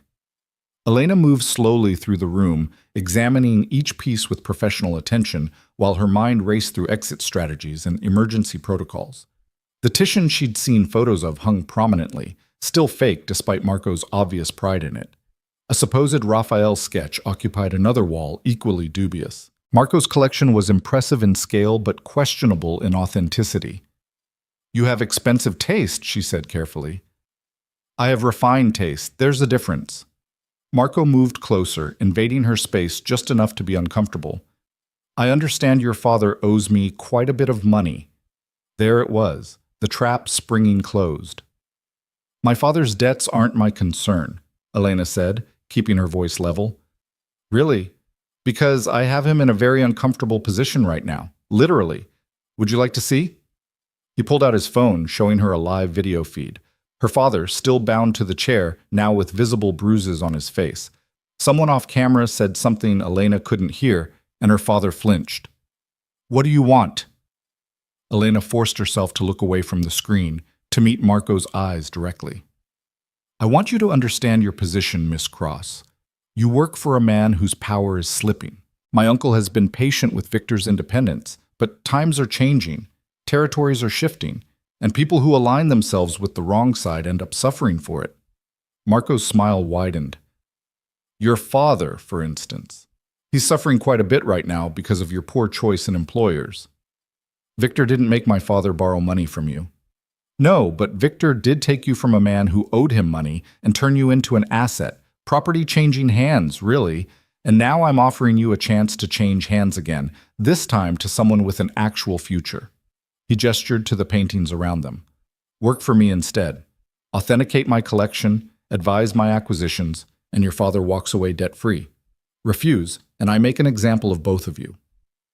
Elena's mind worked through the angles, the implications. The fact that Marco was so confident he'd cornered her that he wasn't even bothering to hide the threat. Which meant he thought Victor couldn't protect her. Which meant he'd planned something bigger than just kidnapping her gambling-addicted father. "Where's Victor?" she asked quietly. "Having a conversation with my uncle about the changing nature of their arrangement. By now, he's realized that his people outside have been neutralized and his security team can't reach him. This estate is very well insulated, Miss Cross. Whatever happens here tonight stays here." Marco moved even closer, close enough that she could smell his expensive cologne. "So I'll ask again. Do you work for me, or do you and your father both learn very painful lessons about loyalty?" Elena's hand moved to the bracelet on her wrist, fingers finding the largest diamond. She pressed it 3 times, quickly, then met Marco's eyes. "I don't work for people who make the same mistake twice," she said. Marco's expression shifted to confusion. "What mistake?" "Thinking I'm property instead of a person. Thinking threats will make me compliant. Thinking you can use my father against me when I've already cut him loose." Elena stepped back, putting distance between them. "And thinking Victor Morelli doesn't plan for every possible scenario." The windows exploded inward. Glass shattered across expensive tile as Victor's security team rappelled through the openings, weapons drawn, moving with military precision. Marco grabbed for Elena, but she was already dropping to the floor like Victor had taught her, rolling behind a marble pedestal as gunfire erupted. The chaos was overwhelming, shouting, breaking glass, the sharp crack of weapons firing. Elena stayed low, arms over her head, while Victor's team secured the gallery. Through the noise, she heard Marco cursing, heard his security trying to respond, heard the systematic dismantling of whatever trap he'd prepared. Then Victor's voice, cold and absolutely in control. "Clear the room. I want Marco alive." The gunfire stopped. Elena risked looking up to find Victor standing in the doorway, his suit jacket gone, a gun in his hand, and an expression that made ice seem warm. His security team had subdued Marco's guards, zip-tying wrists and clearing weapons. Marco himself was pinned against the wall by 2 of Victor's men, his earlier confidence replaced by genuine fear. "Elena." Victor didn't look away from Marco. "Are you hurt?" "No." She stood carefully, glass crunching under her feet. The beautiful gallery was destroyed, paintings damaged by gunfire, sculptures toppled, blood on the expensive tile. "I'm fine." "Good." Victor moved into the room, and even his walk carried violence barely contained. "Marco, you made several critical errors tonight. Would you like to know what they were?" Marco tried to maintain his arrogance. My uncle will... Your uncle is currently explaining to my associates why he failed to control his nephew's ambition. He's also very interested in how you managed to steal from his operations to fund your little power play. Victor's smile was terrifying. Did you really think I didn't know about the skimming? The secret accounts? The deals you made behind Carlo's back? The color drained from Marco's face. I've known for 3 months, Victor continued, his voice conversational despite the destroyed room and subdued guards. I've been documenting everything, waiting for you to make a move stupid enough to justify what comes next. And you exceeded my expectations spectacularly. You can't. The families have agreements. The families have agreements about territory and operations. They don't have agreements protecting idiots who kidnap civilians and threaten neutral parties. Victor gestured to Elena. Miss Cross isn't part of this life. She's a consultant, a civilian expert who happened to work for me. By using her father against her, by threatening her directly, you violated every code we operate under. She's your asset, everyone knows. She's a person who chose to work for me. There's a difference. Victor's gun never wavered. And that choice, that autonomy, is something I protect absolutely. You should have researched me better, Marco. You would have learned that I don't negotiate when someone threatens what's mine. The door opened and Marcus entered, 2 more men dragging Elena's father between them. He looked worse than the video had shown, bruised, terrified, barely able to stand. When he saw Elena, something crumbled in his expression. Baby, I'm sorry. I'm so sorry. I didn't mean to. Be quiet, Mr. Cross. Victor's voice cut through the babbling. You're here because your actions created this situation. You borrowed from my enemy after I specifically forbade contact with my organization. You put your daughter at risk. Again. Elena's father collapsed to his knees. Please, I'll do anything. Just don't hurt her. I'm not going to hurt her. I'm going to give her a choice. Victor finally looked at Elena, his expression softening slightly. Your father's debt to Marco is approximately $40,000. I can pay it, make this problem disappear, and send him away with enough money to start over somewhere far from this city. Or I can let Marco's uncle handle the debt as recompense for his nephew's betrayal, which will end very badly for your father. The choice hung in the air, heavy with implications. Elena looked at her father, at the man who'd raised her and failed her and sold her and endangered her. The man who would probably gamble away any money Victor gave him and end up in this exact situation again within a year. There's a third option, she said quietly. Victor's eyebrow raised. Which is? Pay the debt. Give him enough money to leave the city, but make it conditional. Elena moved closer to her father, looking down at him with emotions too complicated to name. He signs legal documents severing all parental rights and claims. He agrees to never contact me, never use my name, never acknowledge our relationship. Legally, I stop being his daughter. Functionally, he stops existing in my life. Her father's face crumpled. Elena, please, you can't. I can, because you taught me that family is something you earn, not something you're owed. And you stopped earning it the moment you tried to sell me the first time. She looked at Victor. Can that be arranged? Yes. Victor pulled out his phone, typing something quickly. I'll have documents drawn up tonight. He signs, he gets $50,000 and a bus ticket to anywhere he wants to go. He breaks the agreement, he forfeits the money and faces consequences for violating a contract with me. Please, baby, don't do this. Stop calling me that. You lost the right to call me anything when you made me collateral. Elena's voice was steady, cold, nothing like the girl who'd stood in that crumbling apartment watching her life end. Sign the papers or don't. Either way, this is the last time we see each other. Her father reached for her, desperate and pathetic. Marcus pulled him back, efficient and emotionless. Take him to processing, Victor ordered. Get the documents signed, give him the money, put him on the first bus out of the city. If he's still here in 24 hours, he faces Marco's uncle directly. As they dragged her father away, still pleading and crying, Elena felt something inside her break and reform into something harder. The last chain to her old life was severed. Whatever came next, she would face it without the weight of his failures dragging her down. Victor was watching her with an expression she couldn't quite read. Are you sure? Yes. Elena turned back to Marco, who'd witnessed this entire exchange with growing fear. What happens to him? That depends on his uncle, but my guess is Marco's ambitions just ended very badly. Victor holstered his weapon, smoothing his shirt. Carlo will want to make amends for his nephew's transgression. Marco will either die or wish he had. Either way, he's no longer your problem. The sound of more vehicles arriving outside drew their attention. Marcus appeared in the doorway again. Carlo wants to speak with you. He's offering a formal apology and renegotiation of territories. Of course he is. Victor looked at Elena. Wait here. This won't take long. But Elena shook her head. No, I want to hear this. Elena, you said I'm not property, that I have choices.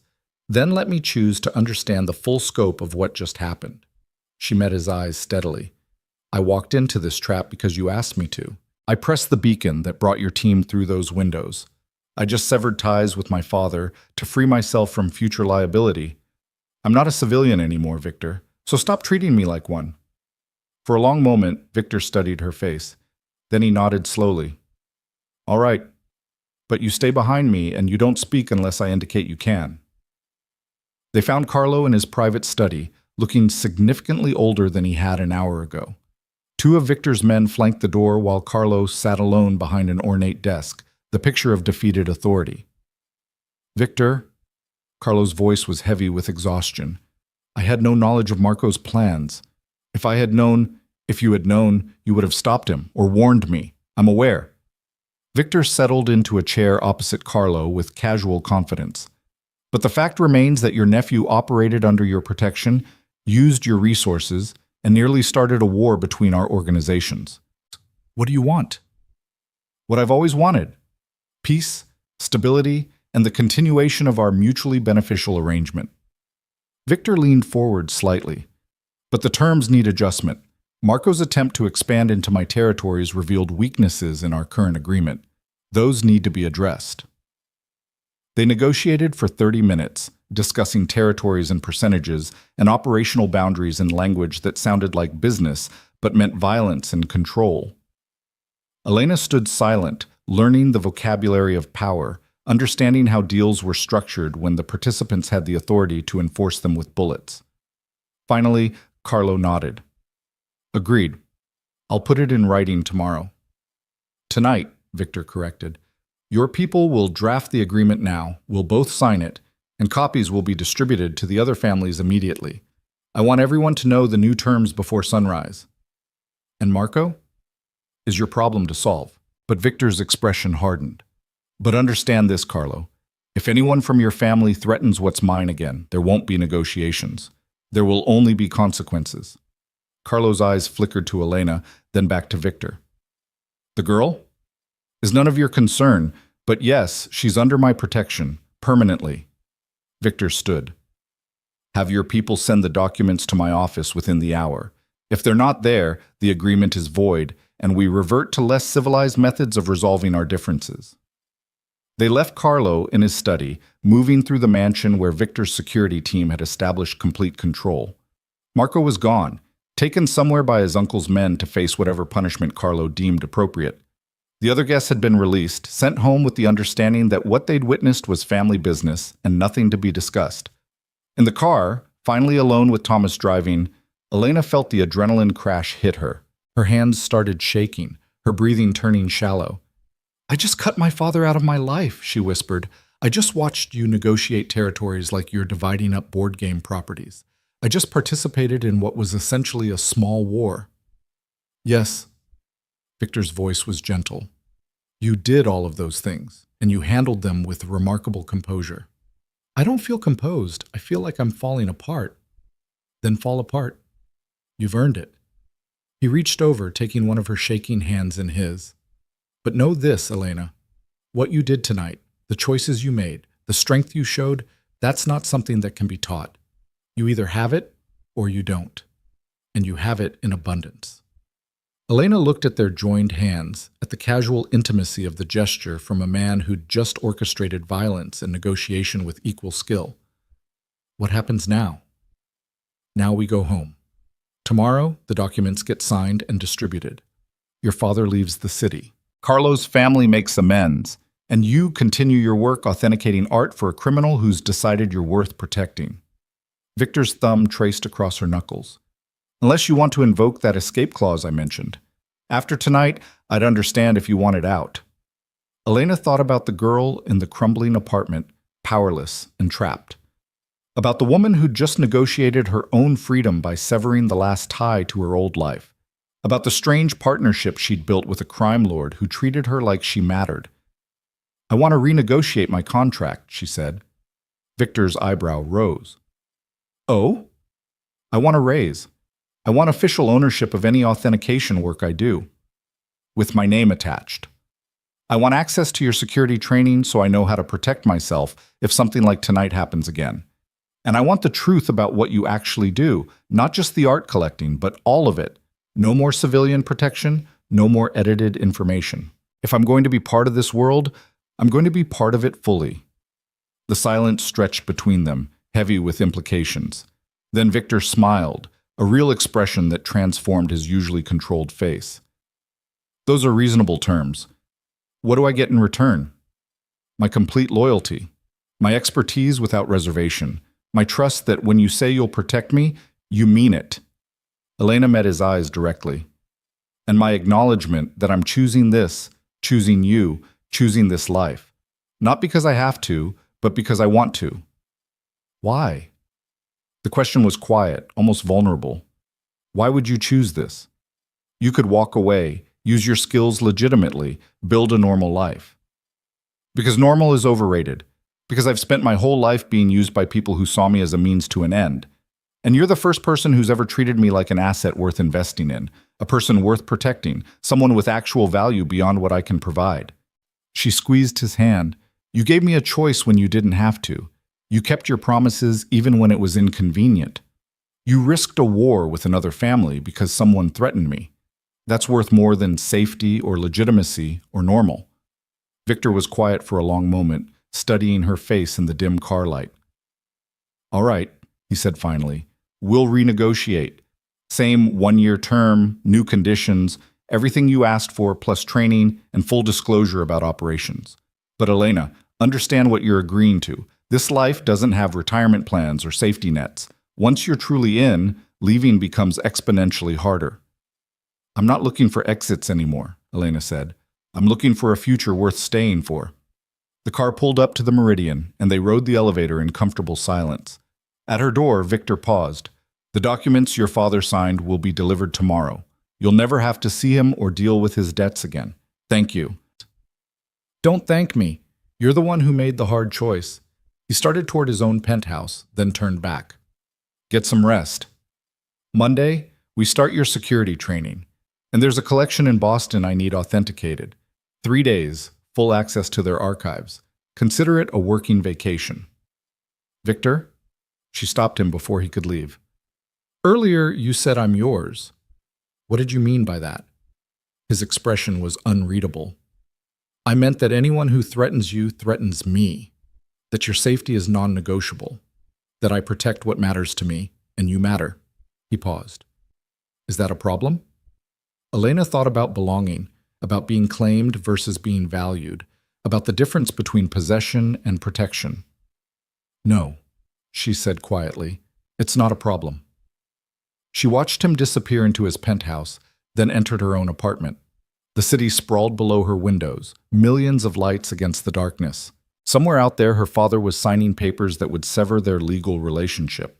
Somewhere out there, Marco was facing consequences for underestimating her value to Victor. Somewhere out there, the criminal world was adjusting to new territories and new agreements.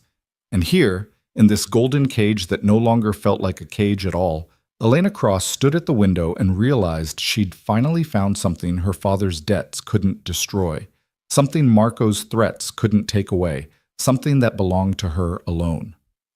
Power, choice, a future built on her own terms. She was Victor Morelli's art consultant, his protected asset, his trusted advisor. But more than that, she was someone who'd walked into danger and walked out stronger. Someone who'd severed her past to build her future. Someone who'd chosen this life with full knowledge of its costs and its rewards. The girl sold as payment was gone forever. In her place stood a woman who'd learned that sometimes the only way to freedom was through fire, and the only way to power was choosing it for yourself. Elena pulled out her phone and sent a single message to Victor. When do we leave for Boston? His response came immediately. Monday morning, pack for a week. And Elena? I'm glad you're staying. She smiled at the message, then at her reflection in the dark windows, and finally at the city below where her new life was just beginning. She'd chosen this, and she would make damn sure it was worth the choice. The Boston authentication turned into a masterclass in how Victor's world actually operated.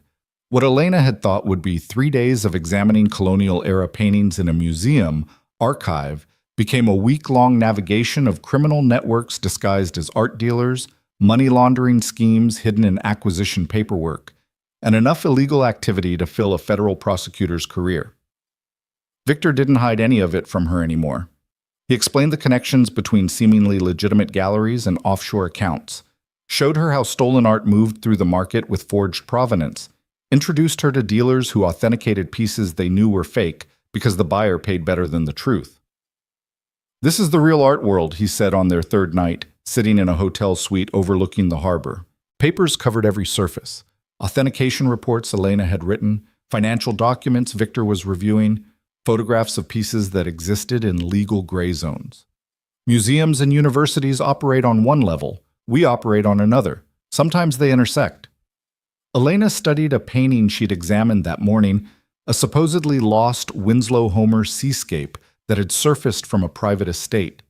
The technical analysis suggested authenticity, but the provenance had gaps large enough to hide criminal activity. This is stolen, she said quietly, probably taken during a burglary 20 years ago, hidden until the statute of limitations expired, now being sold with manufactured documentation. Almost certainly. Victor poured wine into 2 glasses, handing her one. The question is whether we buy it anyway. That's a question? It's always a question. The painting is real. The artist is dead. The original owners are dead. The insurance company paid out decades ago. If I don't buy it, someone else will, and it'll disappear into a private collection where no one can appreciate it.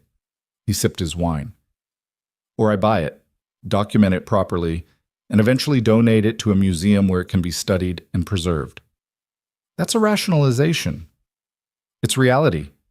I'm not pretending to be a good man, Elena, but I am a man who understands that beauty deserves protection even when it comes through questionable channels. Victor set down his glass. You don't have to authenticate pieces you're not comfortable with. That's part of our renegotiated agreement. You have final say on what you'll work on. Elena looked at the Homer seascape, at the masterful rendering of light on water, the technical brilliance that would be wasted in some private vault. She thought about moral absolutes and practical realities, about the difference between being complicit and being pragmatic. I'll authenticate it, she said, but I want documentation of its full history, including the theft, not for publication but for the record. If it ever goes to a museum, they deserve to know the truth. Agreed. Victor made a note on his tablet. You're learning to navigate gray areas, that's good. This world doesn't deal in black and white. The rest of the week followed similar patterns, Elena discovering the full scope of Victor's operations, learning to make choices based on context rather than absolutes, understanding that her expertise had value in ways she'd never anticipated. By the time they flew back to the city, she'd authenticated 17 pieces, identified 4 major forgeries, and begun to grasp the intricate web of legitimate and criminal enterprise that funded Victor's empire.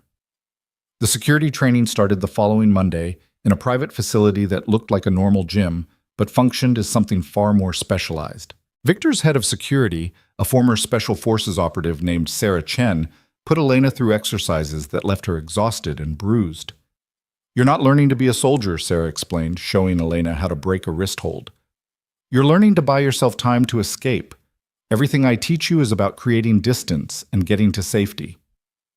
Over 6 weeks, Elena learned basic self-defense, weapons recognition, threat assessment, and emergency protocols. She learned how to spot surveillance, how to identify exit routes instinctively, how to move through spaces with awareness instead of oblivious trust. Victor takes protection seriously, Sarah said during one session. Any asset of his gets this training, but he specifically asked me to push you harder, train you better. You're not just an asset to him. Elena didn't ask what she was instead. She wasn't sure she wanted to know the answer.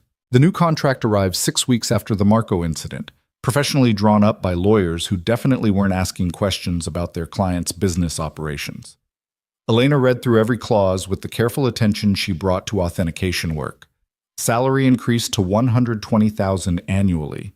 Full ownership of her authentication reports with her name and credentials attached. Access to Victor's security resources and training. Complete disclosure of operational context for pieces she examined. And buried in the legal language, a protection clause that essentially made harming her equivalent to attacking Victor himself. She signed it in Victor's penthouse office while he watched, then slid the document back across his desk. "This makes me officially complicit in everything you do," she said. "Yes, it does." Victor countersigned, then filed the contract in his safe. "Having second thoughts?" "No, just acknowledging reality." Elena accepted the glass of whiskey he poured.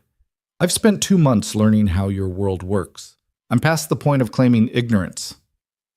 "And how do you feel about that?" Elena considered the question seriously. 2 months ago, she might have felt guilt or fear or moral conflict. Now she felt something more complicated, an understanding that the world was messier than she'd been taught, that survival sometimes meant compromising ideals, that value and virtue weren't always aligned. "I feel like I understand why you do this," she said finally. "The art collecting, the authentication, building something beautiful in the middle of everything else. It's not redemption or justification. It's just the part of yourself you want to preserve." Victor's expression softened slightly. "You see me clearly. Not many people do. Because most people see what they expect, a criminal or a collector, a threat or an opportunity. They don't see the complexity." Elena met his eyes. "But I authenticate for a living. I'm trained to see what's actually there, not what should be there." "And what do you see when you look at me?" The question hung between them, weighted with implications neither had fully acknowledged. Elena thought about the man who'd given her an escape from her father's debts, who'd trusted her with expensive art and dangerous intelligence, who'd risked a war because someone had threatened her. "I see someone who keeps his promises," she said quietly. "Someone who values loyalty and competence and honesty. Someone who's built an empire on understanding that power without purpose is just destruction." She paused. "I see someone I trust, which is more than I can say for most people I've ever known." Victor stood, moving to the windows that overlooked his city, his empire, his carefully constructed world. "Trust is dangerous in this life. Everything is dangerous in this life. Trust is just honest about it." Elena joined him at the windows. "You told me once that I matter to you. Did you mean it?" "Yes." "Then trust me when I say I'm choosing this with full knowledge of what it means. I'm not naive, I'm not coerced, and I'm not afraid anymore. I'm just someone who's found a place where her skills have value and her choices have weight." Victor turned to face her, and for the first time since she'd met him, Elena saw genuine vulnerability in his expression. "I've built this empire over 15 years, survived 3 wars, countless betrayals, and more attempts on my life than I can count. I've never let anyone get close because closeness is leverage, and leverage gets people killed. But you walked into Marco's trap because I asked you to. You cut your father out of your life to eliminate future liability. You learned to navigate my world without losing your principles or your edge." His hand came up to cup her face, thumb tracing along her cheekbone. "You're not just an asset, Elena. You're something I didn't plan for and don't quite know how to handle." Elena's heart hammered against her ribs. "What am I then?" "You're the person I think about protecting first. The one I trust with truth instead of strategy. The one who makes me want to build something beyond just power and territory." Victor's voice dropped lower. "You're someone who could destroy me if you wanted to, and I'm choosing to give you that power anyway." The kiss started gentle, questioning, giving Elena space to pull away if she wanted. But she didn't want space. She wanted this: the man behind the crime lord, the vulnerability beneath the control, the connection they'd been building one authentication and one dangerous choice at a time. When they finally broke apart, Victor rested his forehead against hers. "This complicates things." "Things were already complicated." Elena smiled slightly. "At least now we're honest about it. If this becomes known, you become an even bigger target. People will try to use you against me. People already tried that. It didn't work. She pulled back enough to meet his eyes. I'm not afraid of being your weakness, Victor. I'm afraid of being treated like one. There's a difference. You're right. He kissed her again, deeper this time, with the certainty of someone who'd made a decision and committed to it fully. Then we do this my way. You get additional security. You learn advanced protection protocols. And anyone who threatens you learns very quickly why that's the worst mistake they could make. Over the next 3 months, Elena's life transformed in ways she couldn't have imagined that night in her father's apartment. She became a recognized expert in art authentication, her reports sought after by collectors who didn't ask too many questions about her employer. She trained with Sarah until she could handle herself in situations that would have terrified the girl she used to be. She learned to navigate Victor's world with the same careful precision she brought to examining paintings, and she fell completely, irrevocably in love with a crime lord who treated her like she was worth protecting, worth trusting, worth building a future around. They kept the relationship private at first, but Victor's world operated on information and observation. Within weeks, everyone who mattered knew that Elena Cross wasn't just Victor Morelli's art consultant. She was his partner in ways that made her untouchable to his enemies and valuable to his allies. Carlo De Luca sent a gift, a genuine Bellini sketch, impeccably documented, with a note that read simply, "With respect and apologies." The other families adjusted their approaches, treating Elena with the careful deference they showed Victor himself. Even Diana Marsh, the forensic art expert who'd warned Elena about getting in too deep, called to offer grudging approval. "You've either made the smartest decision of your life or the most dangerous," Diana said during one of their occasional coffee meetings. "Time will tell which." "Maybe it's both," Elena suggested. "Maybe, but you seem happy. That counts for something." Happy wasn't quite the right word. Elena felt alive, engaged, valued in ways she'd never experienced. The work challenged her intellectually. The relationship satisfied her emotionally. The life, dangerous as it was, felt more authentic than anything she'd known before. 6 months after signing the new contract, Victor summoned her to the warehouse for what he described as a significant meeting. Elena arrived to find the main floor transformed. The art had been moved aside, replaced by a conference table where a dozen men and women sat waiting. "This is my inner council," Victor explained quietly before they entered. "The people who run my operations, manage territories, handle problems. They know about us, but they don't know you. Not really. Today that changes." Elena's stomach tightened. "What does that mean?" "It means I'm making it official. You're not just my consultant or my partner. You're part of the leadership structure. When I'm not available, you speak with my authority. When decisions need to be made about acquisitions or authentications, your word is final. When conflicts arise, you have the power to negotiate or escalate." Victor's eyes were serious. "This is a level of trust I've never given anyone. If you're not ready..." "I'm ready." Elena squeezed his hand. "Let's show them who I am." The meeting lasted 4 hours. Victor introduced Elena formally, explaining her expanded role and authority. Then he did something that shocked everyone in the room. He asked Elena to present her analysis of their current art holdings and make recommendations for portfolio restructuring. Elena stood at the head of the table and spoke with the confidence of someone who knew her expertise was unmatched.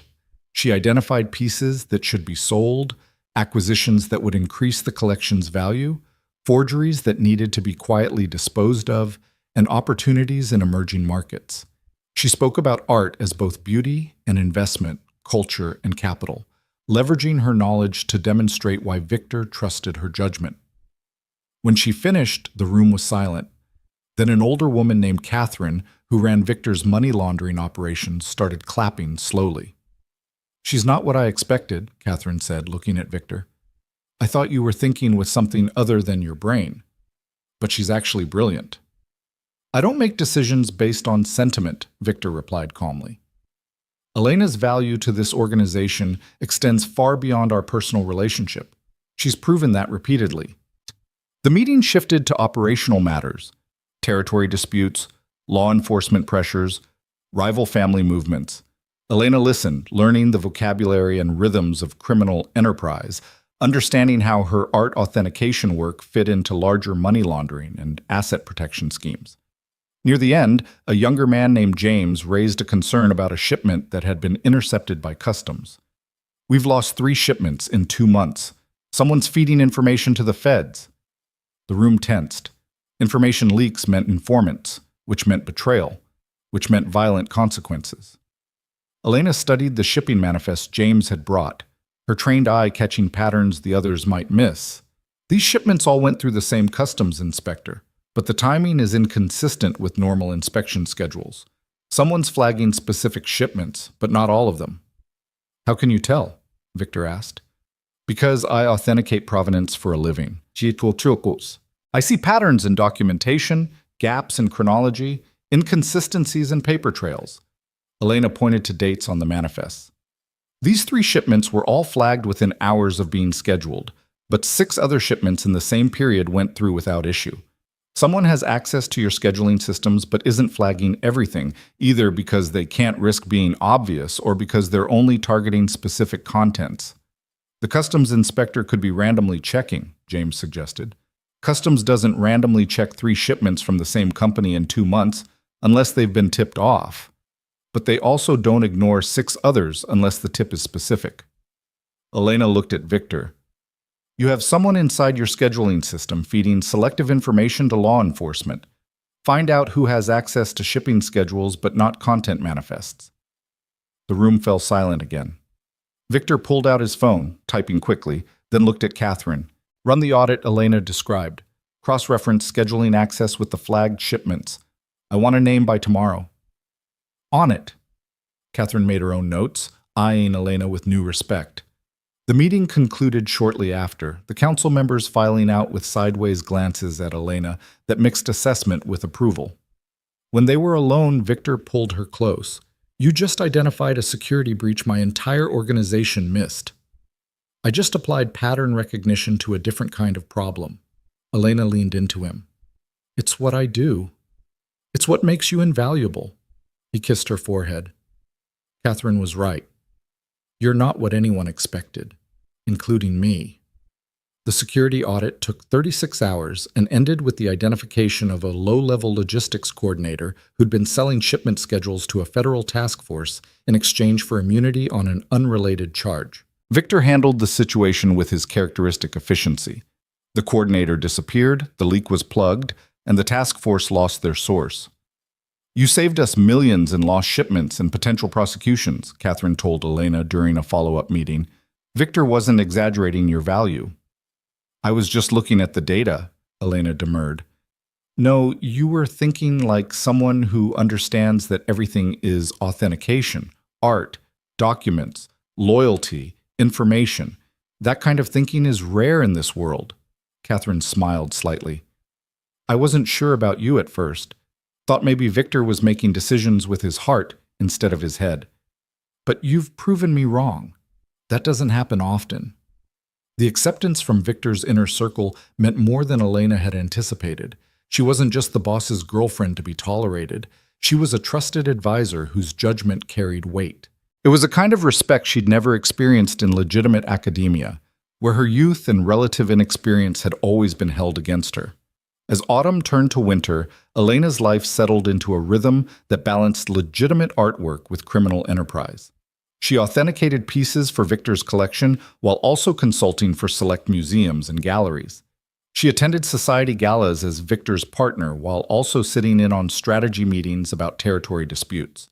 She lived in the beautiful Meridian suite while spending most nights in Victor's penthouse, their relationship deepening into something that felt permanent. 1 year after her father had tried to sell her to pay his debts, Elena stood in the warehouse gallery examining a newly acquired collection. Victor had purchased an entire estate's worth of art, paintings, sculptures, rare manuscripts, pieces that would take months to properly authenticate and catalog. "This is remarkable," she breathed, studying a medieval illuminated manuscript that belonged in a museum.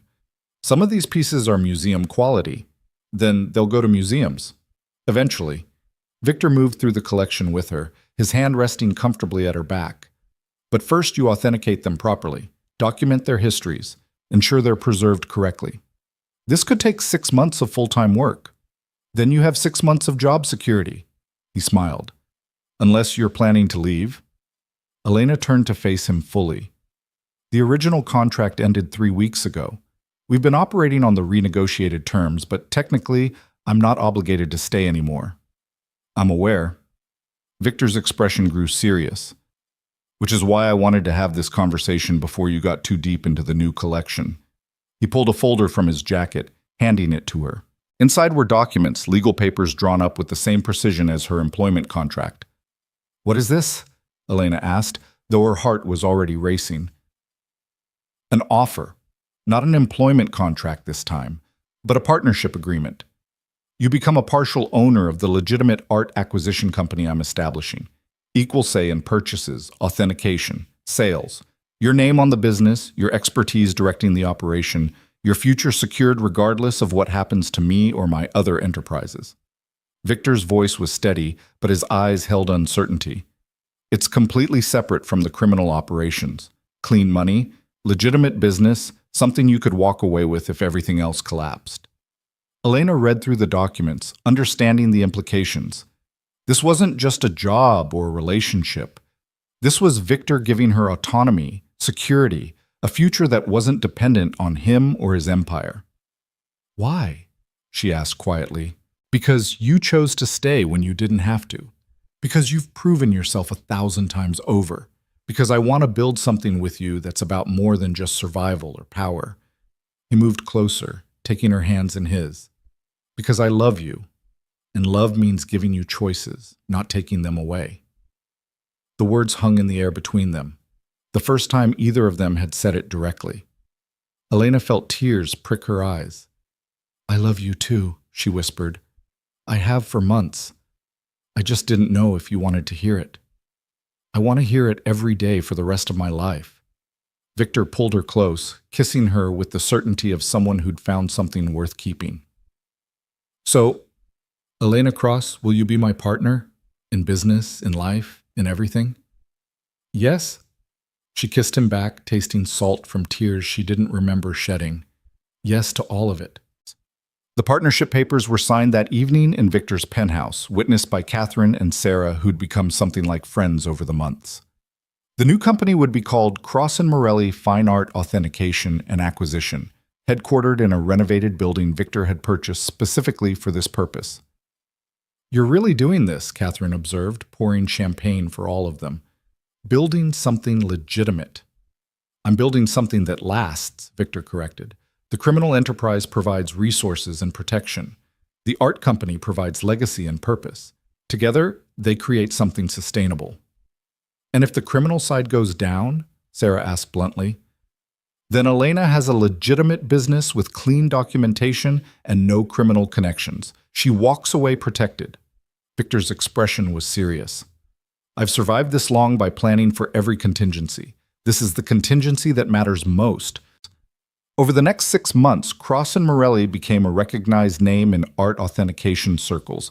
Elena's expertise, combined with Victor's resources and connections, created a powerful combination. They authenticated pieces for major collectors, consulted for museums, facilitated sales between private parties. The business was successful enough that even if Victor's criminal empire collapsed tomorrow, Elena would have a thriving career. But the criminal empire didn't collapse. If anything, it became more stable. Victor's reputation for protecting his people and keeping his word made him a respected, even feared figure in the underworld. Conflicts were negotiated rather than fought. Territories were respected.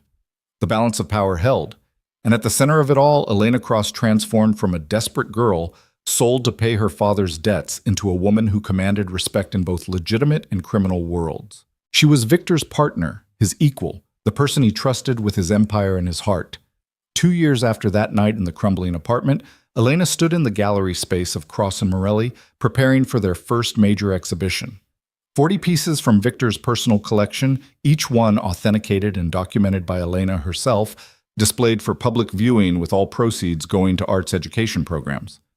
Victor found her adjusting the lighting on a Bellini panel, the same one she'd identified during her first week of work, the piece that had proven her worth. Nervous? He asked. Excited. This is what I always wanted, my work, my name, my expertise recognized. She stepped back to admire the painting. I just never imagined it would come through this path. Does that bother you? Elena considered the question seriously. No, I used to think there was only one right path. Get the degree, work for a museum, build a respectable career. But that path would have led me to poverty and powerlessness.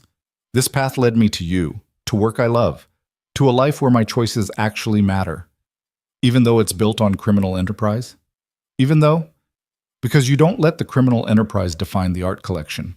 You keep them separate, honor the beauty, even while you profit from the violence. That complexity used to confuse me. Now I understand it's just reality. She turned to face him. People aren't all good or all bad. Choices aren't all right or all wrong. You taught me that. Victor pulled her close, and they stood together surrounded by millions of dollars in authenticated art, built on a foundation of criminal power and genuine expertise. I have something for you, he said, reaching into his pocket. An anniversary gift. He handed her a small box. Inside was a ring, not an engagement ring, but something more unusual. A platinum band set with a perfect diamond that had tiny inscriptions visible under magnification. Look closer, Victor encouraged. Elena held it up to the light, reading the microscopic text engraved on the diamond's surface. Authentication codes, provenance numbers, and a date. The day she'd first walked into his warehouse and identified the fake Picasso that had started everything. It's a reference diamond, she whispered, recognizing the concept from her authentication work. Used to verify the authenticity of other stones. It's a reminder that you're the standard I measure everything against. The one thing I know is real in a world full of fakes. Victor's voice was gentle. You're my reference point, Elena. The thing that keeps me honest about what matters. She slipped the ring onto her right hand where it caught the light perfectly. Not an engagement ring with all its traditional implications, but something better. A symbol of partnership, of mutual respect, of two people who'd found authenticity in the most unlikely place. The exhibition opening was attended by collectors, critics, and art lovers who had no idea they were viewing pieces owned by one of the city's most powerful criminals. They saw only beauty, preservation, expertise. They praised Elena's authentication work, her eye for detail, her ability to separate genuine from fake. If only they knew how deeply that skill had shaped her entire life. Late that night, after the guests had left and the gallery was quiet, Elena and Victor stood alone among the paintings. 2 years of transformation, of choices made and consequences accepted, of building something real from desperate circumstances. Do you ever regret it? Elena asked. Taking me instead of just writing off my father's debt? Never. You've given me something I didn't know I was missing, a reason to build instead of just maintain, a future that's about more than power and territory. Victor pulled her close. You're the best investment I ever made. I'm not an investment. No, you're a partner. There's a difference. He kissed her softly. And you're the person who proved that value isn't about what you cost, but what you contribute. Your father saw you as collateral. I see you as essential. Elena rested her head against his chest, listening to his heartbeat, solid and steady and real. She thought about the girl she'd been, powerless and trapped, about the woman she'd become, strong and valued and free. The path had been unconventional, dangerous, morally complicated, but it had led her here, to work she loved, to a partner who respected her, to a life built on her own choices rather than someone else's failures. She'd been sold as payment for a debt, but she'd transformed herself into something priceless, not because of her relationship with Victor, but because of her own competence, her own strength, her own refusal to be defined by other people's limitations. The girl who'd burned her acceptance letter in a kitchen sink had been right to let that future go. Because this future, complicated and dangerous and unconventional as it was worth so much more. Elena Cross wasn't surviving anymore. She was thriving. Not despite the path she'd taken, but because of it. And standing in a gallery full of authenticated beauty with the man who'd given her the freedom to choose her own destiny, she finally understood what power really meant. It wasn't about control or dominance or forcing others to submit. It was about knowing your worth, making your own choices, and building a life that reflected your values rather than your circumstances. She'd started as payment. She'd become a queen. And the empire she ruled was one she'd built herself, one authentication at a time, one choice at a time, one day at a time. That was worth more than any scholarship, any legitimate career, any conventional path could have offered, because it was hers, earned and chosen and fought for, and she would never let anyone take it away.